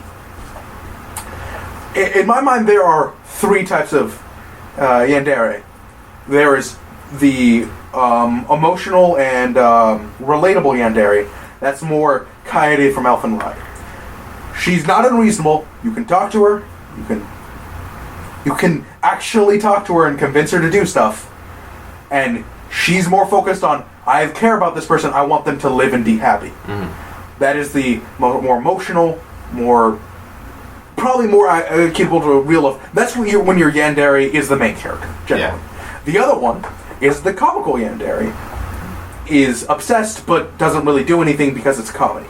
The last one. Kaorin from Azumanga Daioh, the girl who is in love with one of the lead characters, Sakaki, who is really tall, dark, handsome girl. Yeah, but that's more obsessive love, but for comedic effect. Yes. For your example, the pink-haired woman with you. Yeah. But the last one, most prominent one in terms of dark stories, and the one that is the poster child of, is the psychotic yandere. These, when done well, are supposed to be an unstoppable force of psychotic nature. She is the perfect yandere. The absolute everything you aim for when you decide that you want you to be that character. It is a unpredictable, just force of nature that is at the same time necessary as it is dangerous to anyone and everything. It's not because she's somehow stronger or faster than anyone else. It's because she is that obsessed, that she is that crazy, that she is that willing and able to do something that is insane.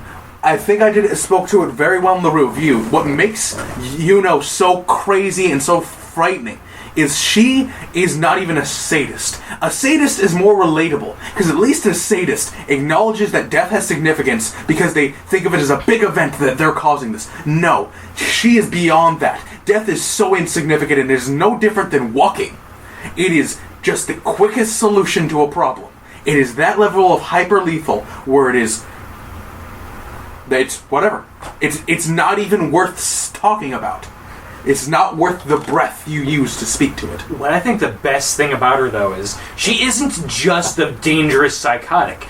Also, the show tricks you. It fucking tricks you. Oh God, that's one thing that I found very interesting about the series. And I'm sorry, Patches. I have not spoken for over an hour. Fine, okay. Let me say some words, man. Go ahead. One thing I found interesting, and I as I spoke to Emma at the very end of the series when Emma asked us, how do we all feel about it? I had to say that while I greatly enjoyed the series, I can easily say it's in my top, 15 to 10. I have a few things with it that I just really can't explain. I'll try to in this, but because I think I have a better understanding of it. But one thing I found very interesting, and it's something that is very hard to do, is with it like exactly as Patches says, it freaking tricks you.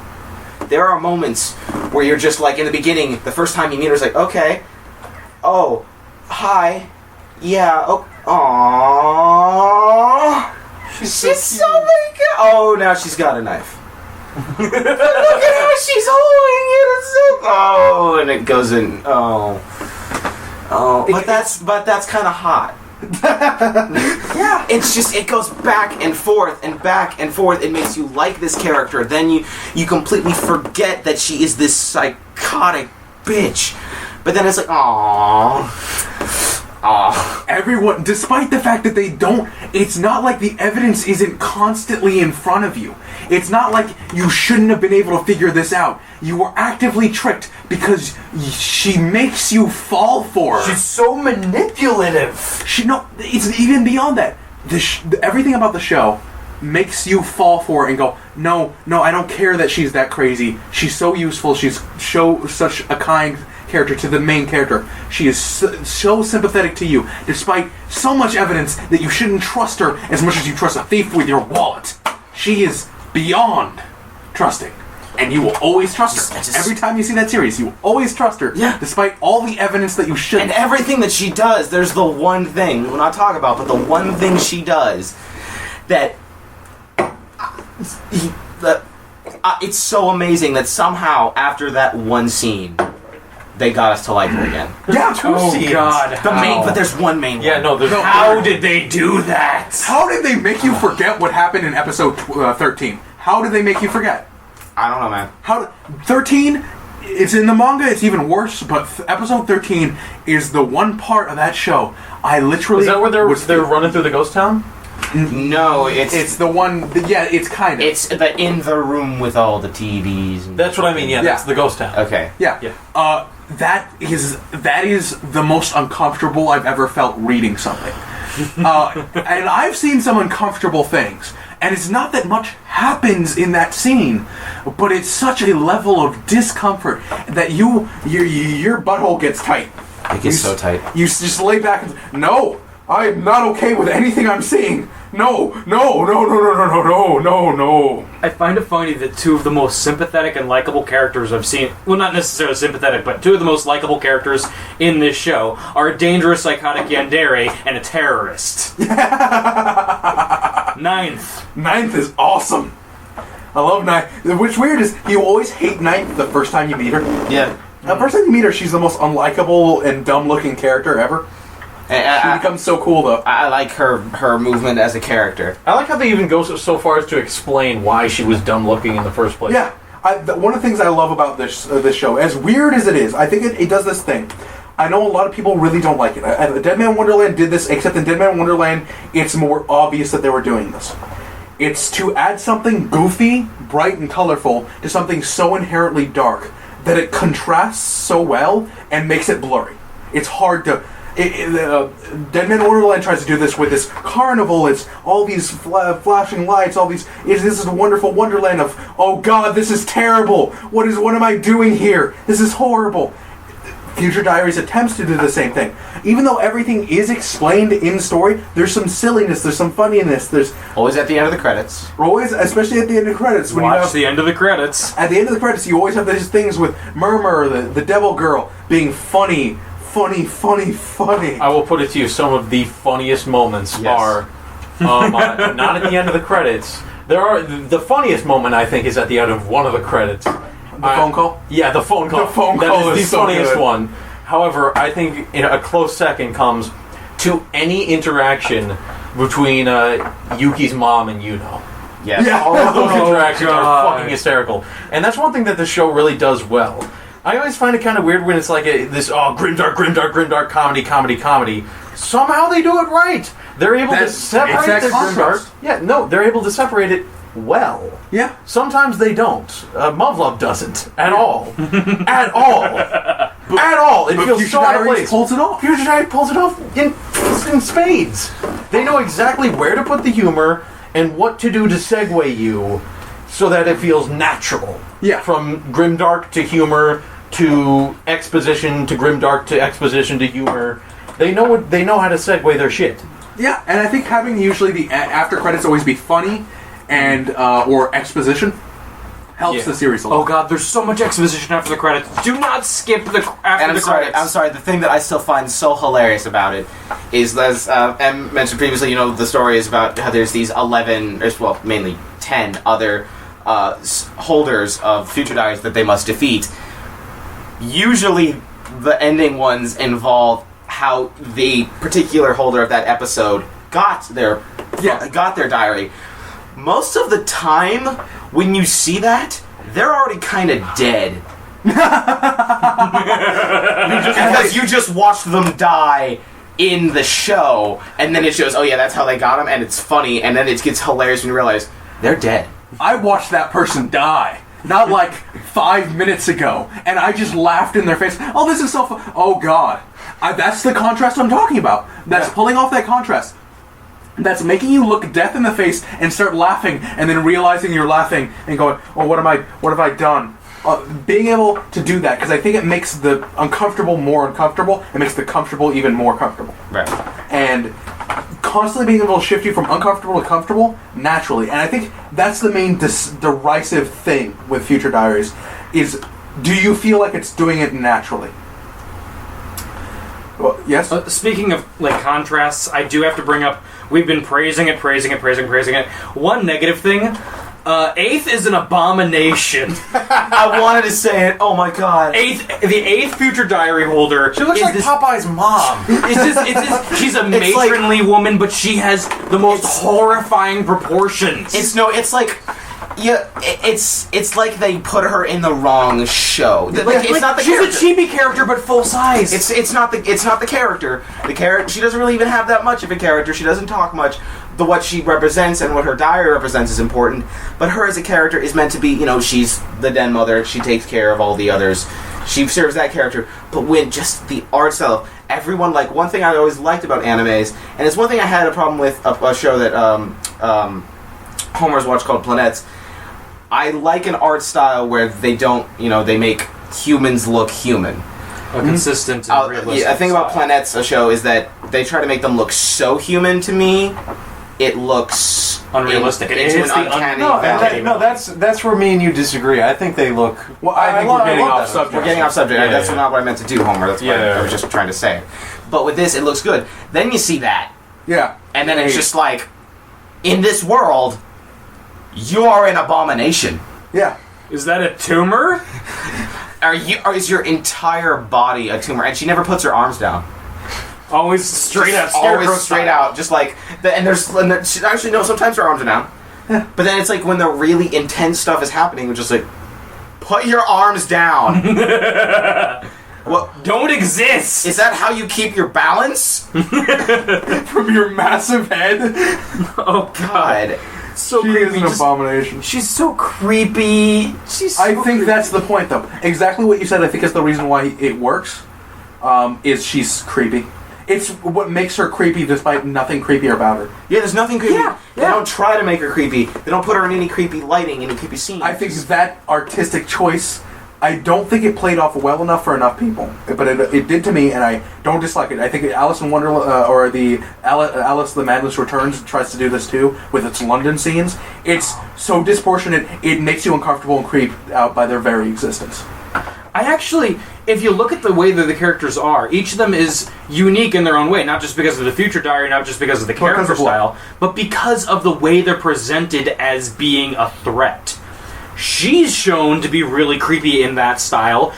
Tenth, the Dog Master, is shown always in darkness. And even usually weirder, from a lower angle. Even weirder, he's got these things on his arms. They're made for dog. Oh yeah, and well, if you didn't know that, it just looks weird. Yeah, I love the 12th because he's just got this. Oh, he's just got this power. Like if you were standing in front of him, he always looks like he's taller. You mean the than 11th? The 11th, yes, excuse me. He always looks he always looks like he's taller than you, and he's got the broadest shoulders you'll ever see. Just him standing no there. matter like, where he is, he's always taller than you. He's always taller than you, and he's always gonna just be this towering force because he's meant to be the final boss in a way. He's not the big bad. He's not the big bad, but he is the big bad. Yeah, and then of course, 12th. 12th, my favorite character. He's just over the top insane, and looking at him, he's a Power Ranger. You can be a little uncomfortable by him because he looks like a Power Ranger. Oh, I think they pull that With off a lollipop. so good. Oh, they do. I think it is. A lot of people don't like that. I think it's perfect.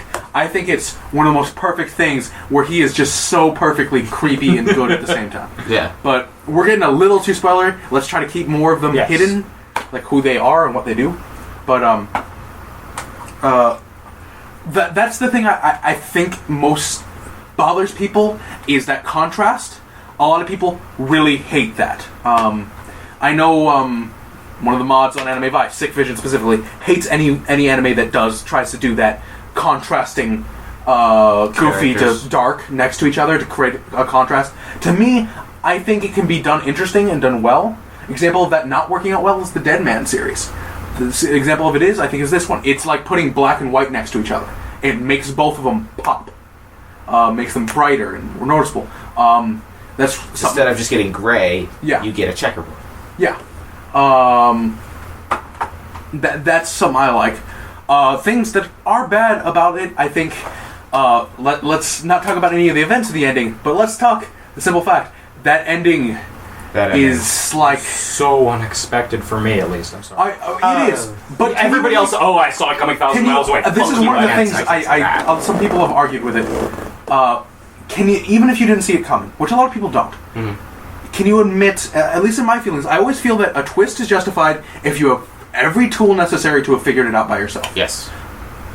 Will everyone here stand with me that you, by like episode 13, should have been able to figure out every little bit With simple speculation and simple context clues, 100% yes. Yes. So, would you define Especially that is not like, I hate to use this adventure because I do actually like Death Note. It's not the Death Note thing of, this is beyond human capability of rationalized. It's not that. Yeah, it's not. Especially when you get the freaking spoiler in the first episode. Yeah, you can figure it out in episode 1, technically.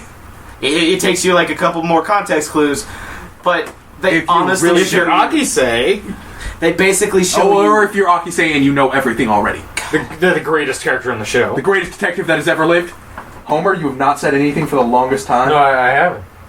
What would you like to say? Akise's fucking golden. I'd fuck him. Even if he asked me to keep quiet, I'd still fuck him. And the thing is, he'd enjoy it. Oh, yeah. Both of them, hell. You don't sleep with Akise and not enjoy it. I wouldn't call him gold, I'd call him silver with that mane. Oh, God, that guy's so good. And he just breathes sexy, too. I'm not attracted to him, but he breathes sexy. I can see that women would just be like, how in the fuck are you not attracted to Akise? God in heaven. Because he's a cartoon character? Oh, that has to stop you. It has never stopped me. It didn't stop you with Rin, it's not going to stop you now. And it didn't stop me with Masaki. No. Akise is so cool. And Miuri. He is my favorite general character type. Like he is, as you know, I'm a huge like detective Sherlock Holmes kind of fan. I love his character. I'm a little disappointed that they didn't do more with him. They did a lot with him, and there was a big twist with him. One thing I could say about the series is its execution on that thing. Yeah, that whole group, those group of other characters, the two girls. I like Hinata and Mao. Oh, I like them. I'm saying they didn't do enough with them. I think what would have... I think it's done better in the manga purely because there's more downtime. Yes. Downtime in the manga. There's more scenes of... like, the fact that in the anime, unless you read the manga, you don't know that after, let's just say, certain events, that they are all still friends. Yes. You know that in the manga. You know that real well. You don't in the anime. There's not those scenes of, like, of them talking as much. And I agree, and... I think that leads up to specifically some execution on that final twist with Akise. That is the beginning of those like sets of endings. Yeah. Like that begins this thing that happens near the end. It's true in both versions. I think the manga does it better. In some ways. In the anime I think they give it more time. They devote like 5 episodes straight to just this. But in the manga at least I think they do it more swimmingly but with less time to actually explore what the hell they just did. It does this thing where like the writer picked like 8 different endings and said, I don't know which to end it with, guys. I don't know. Let's end it with all 8. In rapid succession. Getting this ending to the point where the book is about to be closed and reopening it up. And while they do it well, it's still done. Yeah. That's my thing. I think it was done as well as you can, but you still did it. That's the thing. And it starts out with up in the ante, up in the ante, and then it gets to a point where it's just like natural conclusion. You're up in the ante, but to a point where it was not really needed. Yeah. You upped it, but I could have lived with that. Yeah, I am happier with all the endings. Well, only because the final one, the 8th ending, specifically, no, the 7th ending is kind of. Even leaving it the 7.5 ending. No. That's not what we're talking about. We're meaning the 7th ending is before. Let's just call it the after credit scene. Yeah. Let's call it the after credit scene. Before those credits, that is the 7th ending. That one is, if you were to just leave it at that, you'd go with. There's an 8th ending, which is mainly, as Emma discussed, is only really shown fully in the manga.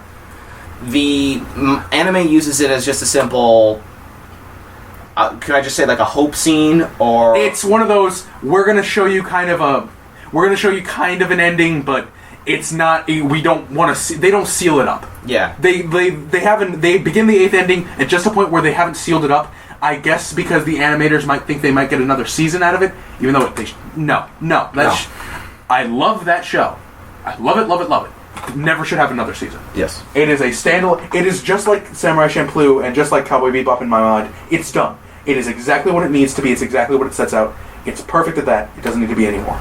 But there's that whole thing. And what I'm talking about is, even though I actually like most of the endings that most of the set of 8 events, most of them are interesting. They're cool. But you see it. You see where they're binding it up to close and just not. Just straight up ignoring where the natural ending is to this and keep going. Because it's just... And anime is famous for doing that. Let's be honest. Anime does that every time. And they do try to do that whole thing where everything ends with the last scene in Animal House. The movie. I've never seen Animal House. It's a college movie. I'm thinking of the other one. You're thinking of the book and stuff. I'm thinking of the book and book and the movie that came with the book. Yeah. Or you think about Animal Farm? Yeah. Oh, Animal House is different. Yeah, very different. Yes, I know. Animal House ending is where they all end with like this person went off to college and this person It's to give total closure. Okay, yeah. It's to give total closure to a series, as opposed to love those endings. Everyone does. There's a reason they're famous. As much as they are kind of because they're not even a comic. They're hokey. They're a bit hokey, but in a way that makes everyone happy. That is I think that to me is the ultimate happy ending. That's the ultimate happy lotion all over your body. I even love how to get weird, but how Fallout uses that. Yeah. In its DLCs and even in the main campaign. I love that so much. And that's a big thing in anime. But getting back to the point, that is, I would argue, the most legitimate criticism to Future Diaries. Yes. You have some other issues. What are they? It's really hard to explain. It didn't spark, and I think this is it. It didn't spark my amazing factor. It's only a few animes have really done this. Only Code Geass, Steins Gate, Clannad, only a very specific few animes have really sparked this. And I kind of equate this to, I don't think you remember this, but you told me about this whole series months ago. Yeah. You told me about this. I remember we were walking from your house today, and you told me, and I was really interested in it. I thought it was a great idea. I had images of it in my mind. Mm-hmm. I'm not gonna lie, the anime, in the way that I thought of it, I was disappointed by it, only in the fact that it wasn't what it was in my head. And that, I think, was just due to my personal hype. Yeah. That I was disappointed by. I loved what I got, because you didn't explain much past the simple plot, the simple setting. Yeah. I was disappointed in my own mind, which I think is the main reason for that. And that's my fault. That's not your fault. Mm-hmm. I can't lie. I'd give that a solid 8.5. That's to me. And for me to give something like that, perfect. That is an incredible anime. 9s and 10s I don't like to give often until it just does, unless it's an anime that really just got that personal amazing factor out of me. This one was incredible. Great twists, and I remember when we first started this, we had a discussion. That was really funny. The first complaint he had was like, I don't know, he just doesn't seem clever enough. See, that was in episode. Yes. That was like in episode 2. By episode 5, I just kept turning to him. Is it clever enough for you now, Pyro? Is it clever enough for you now? Yeah, because I just have this thing where I enjoy the early parts of Death Note because I liked watching Light be very clever. I love Code Geass because I like watching Lelouch. I love Sherlock Holmes because that's just cleverness altogether. And this show brought some real cleverness, not in ways to certain. I mostly like it when it involves certain characters, such as Akise. I liked Akise because whenever he did anything, whenever he did a damn thing.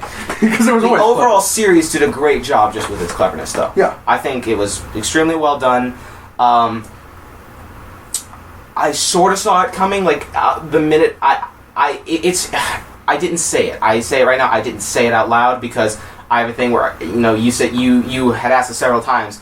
If you think you know what the ending is, say it, and I won't tell you no or yes, but I just want to hear it. I don't like to say it because I'm still thinking about it in my own head, and that particular one in a premature form of it had gone through my head. I think part of me, I think I partially ruined everyone here's experience because I without intending, I gave away spoilers and clues throughout all. I had too many. Mostly. I have this habit where if people say something that's factually incorrect in front of me, it's why I really can't spend that much time on the internet before I lose my mind. If somebody says something factually incorrect, no matter how relevant it is, and even one of my friends used it to spoil something for somebody else in a book, where he just said, oh, this event happened in this book. It's like, no, it happened in the other book, and I couldn't stop myself. Yeah.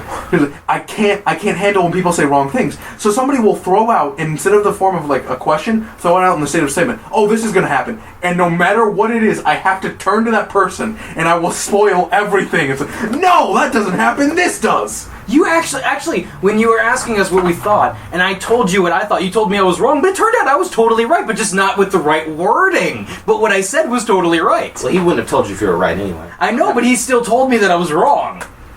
To throw you off. Well, no, and also, either because Homer over here was the closest to saying it out loud the actual version. Yes, I only got halfway through. The thing is, yours was theoretically the correct solution, but the thing is, you gave me 18 solutions, and only one piece out of all 8 were correct. Well, I was throwing a couple theories together, and I told you, like, the one part about the spoiler. Half of the spoiler I got totally right. The other half you did not. But the main thing I wanted to test is whenever I have a very decent ability to figure out twists. I don't mean that to be egotistical. I just do. So I wanted to see if you guys would figure it out. I think by doing that though, I made it way easier than it would have been. I'm not exactly sure if Pyro would have figured it out. Maybe he would have. I'm going to say that I did. Those came from my context clues, not from yours.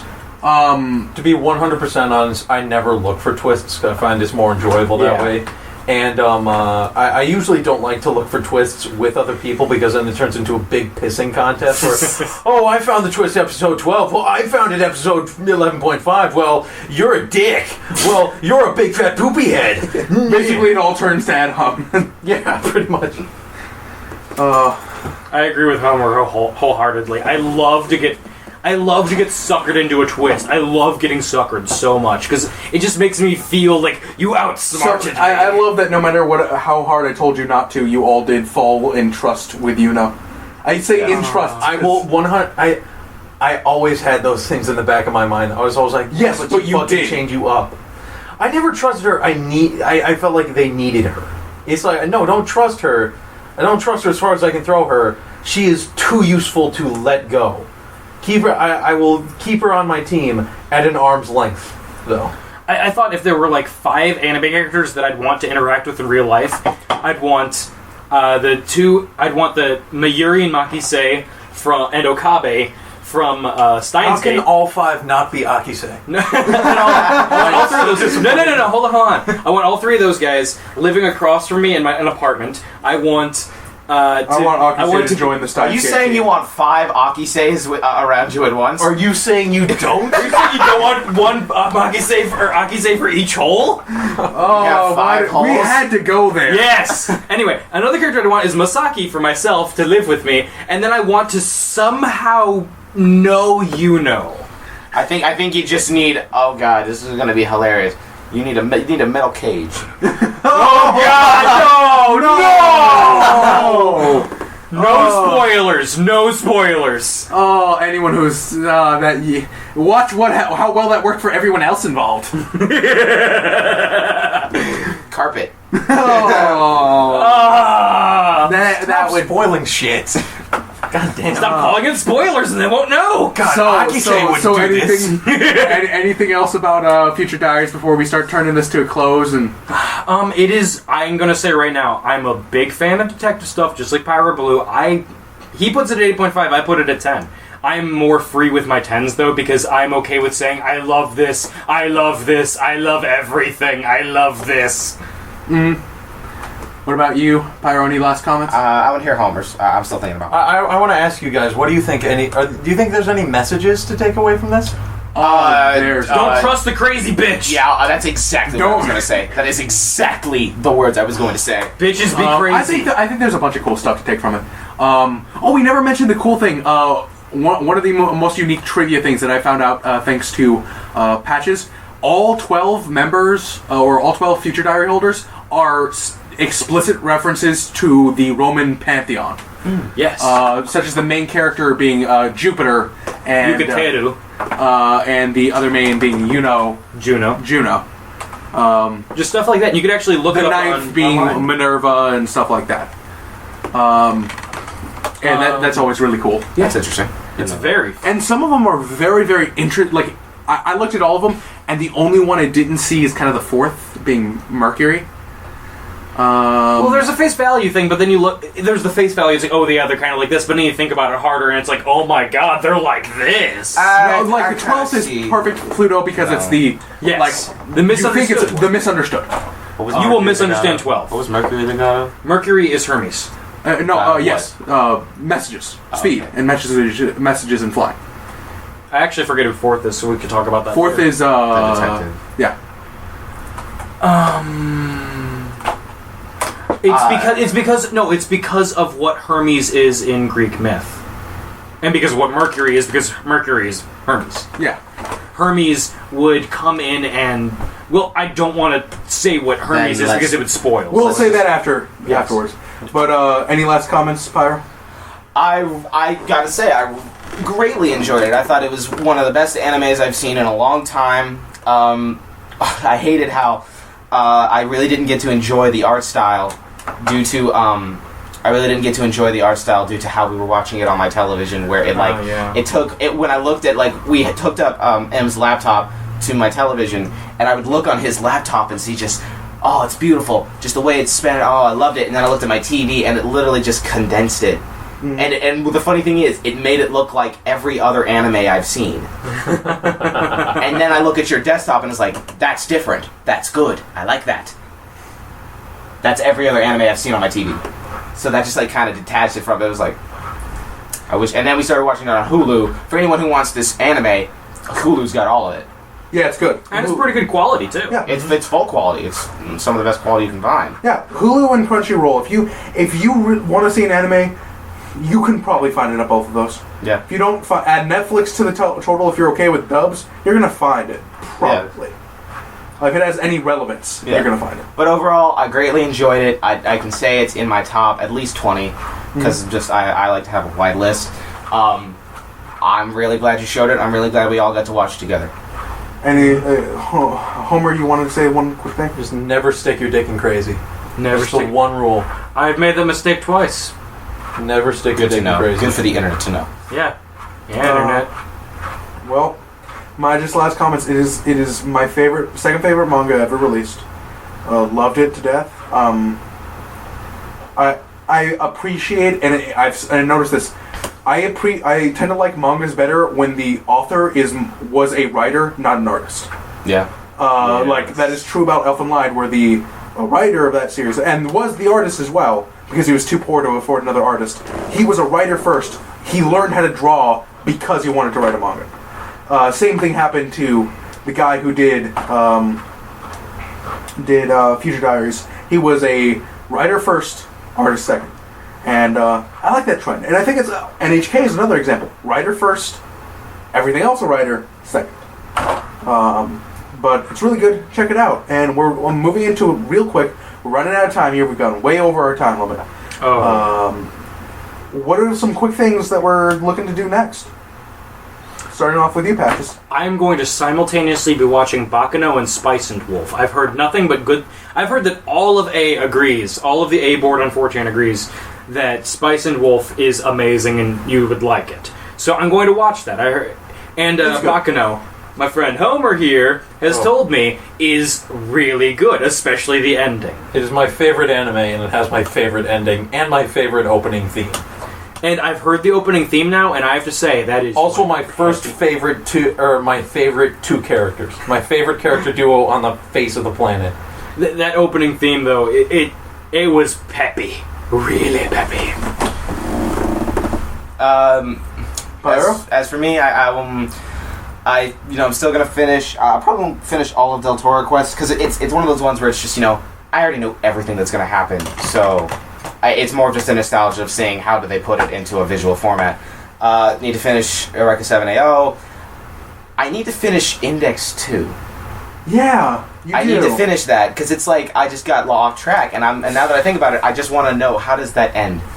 Because I saw the entire first season, a middle season that was good but came out of nowhere, and now. Okay, how does that end? Is he going to punch more people? I hope so. I have a feeling more people will be punched. Yeah. I don't know why, but I just got this weird feeling to watch Clannad again. I need to watch Clannad. I haven't seen it. I really would like you guys to watch it. Here's the thing, guys. I really do not suggest watching it with other people. Well, I mean, watch it at the same time, yes, I can say that, but... We're going to end up with a Clannad podcast, aren't we? I think we should, because that's one I think we could deeply talk about.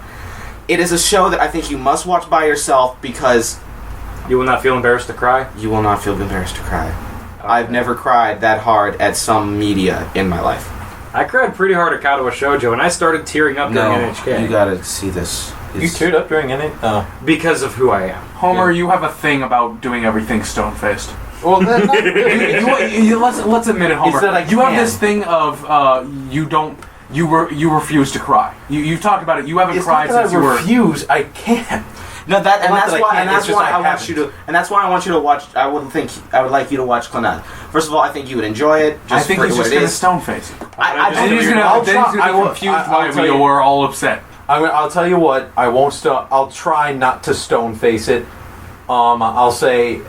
I'll go in with no expectations. I'll go in with no preparation. Yeah. Just take it at face value. Just enjoy it and don't. Because honestly, you'll just be taking away from it. Because you'll be so focused on not doing anything. If I don't cry, it's not my fault. If you honestly don't cry, that's not your fault. Yeah, but don't be sitting there thinking you're so above everybody else. Yeah. No. It's an actively bad thing. Yes. And I'll tell you right now, the main theme of that entire thing is one word: fathers. That is the main theme. And that Why are you making me watch this? You, the man with a dead dad? That's cruel. That's cruel, Pyro. you're gonna cry. Fuck you. They heard that and didn't see it, so that's Nothing happened. Nothing happened. I wanted to get him away from my face. That you guys need to know. Homer, what you looking forward to? I want to watch the rest of that mediocre shit Muv-luv, and I hope it stops being mediocre. I honestly hope it stops being mediocre. Don't you mean Total Eclipse? Yeah, go fuck yourself. Is that what Muv-luv means? No, there's Muv-luv, which is a VN, and it has a lot of exposition. And if I didn't know 90% of the stuff that I know from A because of the VN, I would have already stopped watching this show. You should probably pick up a lot of supplemental knowledge before watching Muv-luv. The only reason that I know... No, you should probably just not watch Muv-luv from the sound of this. If you like a mech anime, though, then you're gonna like Muv-luv. Because if you like mech anime, chances are you probably don't care about plot that much. You're really that into mech anime. You need to watch more Code Geass. No, Code Geass is a good mech anime. It's not pure mechs. Come on. It uses mechs in a good way. It uses mechs in a good way as tanks. This one focuses on mechs as planes. Burning Finger! Shining Finger. Shining Finger, Well, whatever. there is like a burning finger. It's the second version he Yeah, it's uses. the same. I knew it. I was thinking, I know that it's Burning Finger. Also, but the thing is, if you're just in it for like the dogfights and stuff, I actually found myself getting mad at the computer, and I went onto YouTube and looked up the show Dogfights on History Channel, because that has infinitely better plane combat than this show. And now I'm gonna watch Top Gun to see because of this show. Way to the danger zone. Yeah. Did you finish the planets yet? I have not finished Planets yet. I need to. It's on my list. You're not. That's going to become your version of Eureka AO. You're just never going to get to it. That is my version of Eureka AO. You mention it in every podcast, and you never get to I planets. fucking At love least it. I watched some of it. No, I watched a lot of Planets when I was in the middle of BFE. But you could have mentioned that at the beginning of the podcast. Never mind. I probably Alright. could have, but I didn't. Yeah, you didn't. All right, Nate, what about you, Em? I have no idea what I'm going to do now. I just finished my Dead Man Wonderland crusade. I think that's... Watch Bacano. That's a possibility. I'm suggesting Clannad. It's up to you. I just don't know where to find No, Clannad. I know what you're gonna do. Me and you are gonna watch Fate Zero. Yeah, we do have to do that. That's something. Clannad and Fate Zero might be our next podcast. I like that. I'm gonna let you know now. Clannad's long. I know. How long? I want to Combined, isn't it 50? I want to say between 40 and 50. That's a lot of tears. For both? The tears really come in only in the second season Okay. and near the end of the second season. Yeah, It's like build up to the end. It's the witching hour. I forget what the rest of the quote is. Midnight. As that comes to fold, I don't really know what to do. Enemy Vice, if you had any suggestions. Yeah, throw 'em at me. how about that question page that came up about 20 minutes before we started this whole thing? Yeah, I for all I know, it's filled with questions that will never be asked. Actually, you know what? We'll ask them next time. I'll probably do a bigger question page next time.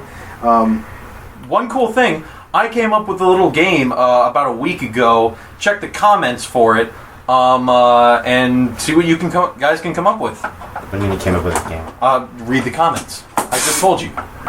You can't read You the will comments. comment. Scroll down. Okay. All right. Do you know? I have no idea. We need to wrap this up, guys. I don't go on You Anime can tell Advice. we've been doing this too long. Let's wrap this up, guys. Iron Beer. Iron beer is delicious. beer. Dr. Pepper and Only reason why I haven't killed you, Castro. It is You objectively keep making it. better than cigars. The only thing better than cigars that comes out of Cuba. Well, who And women and, and me. and our friend. You are, yeah. Bye, Anime Vice. Bye. Have a good time. See you, Mark. Bye. Have a good time. Have a wonderful time.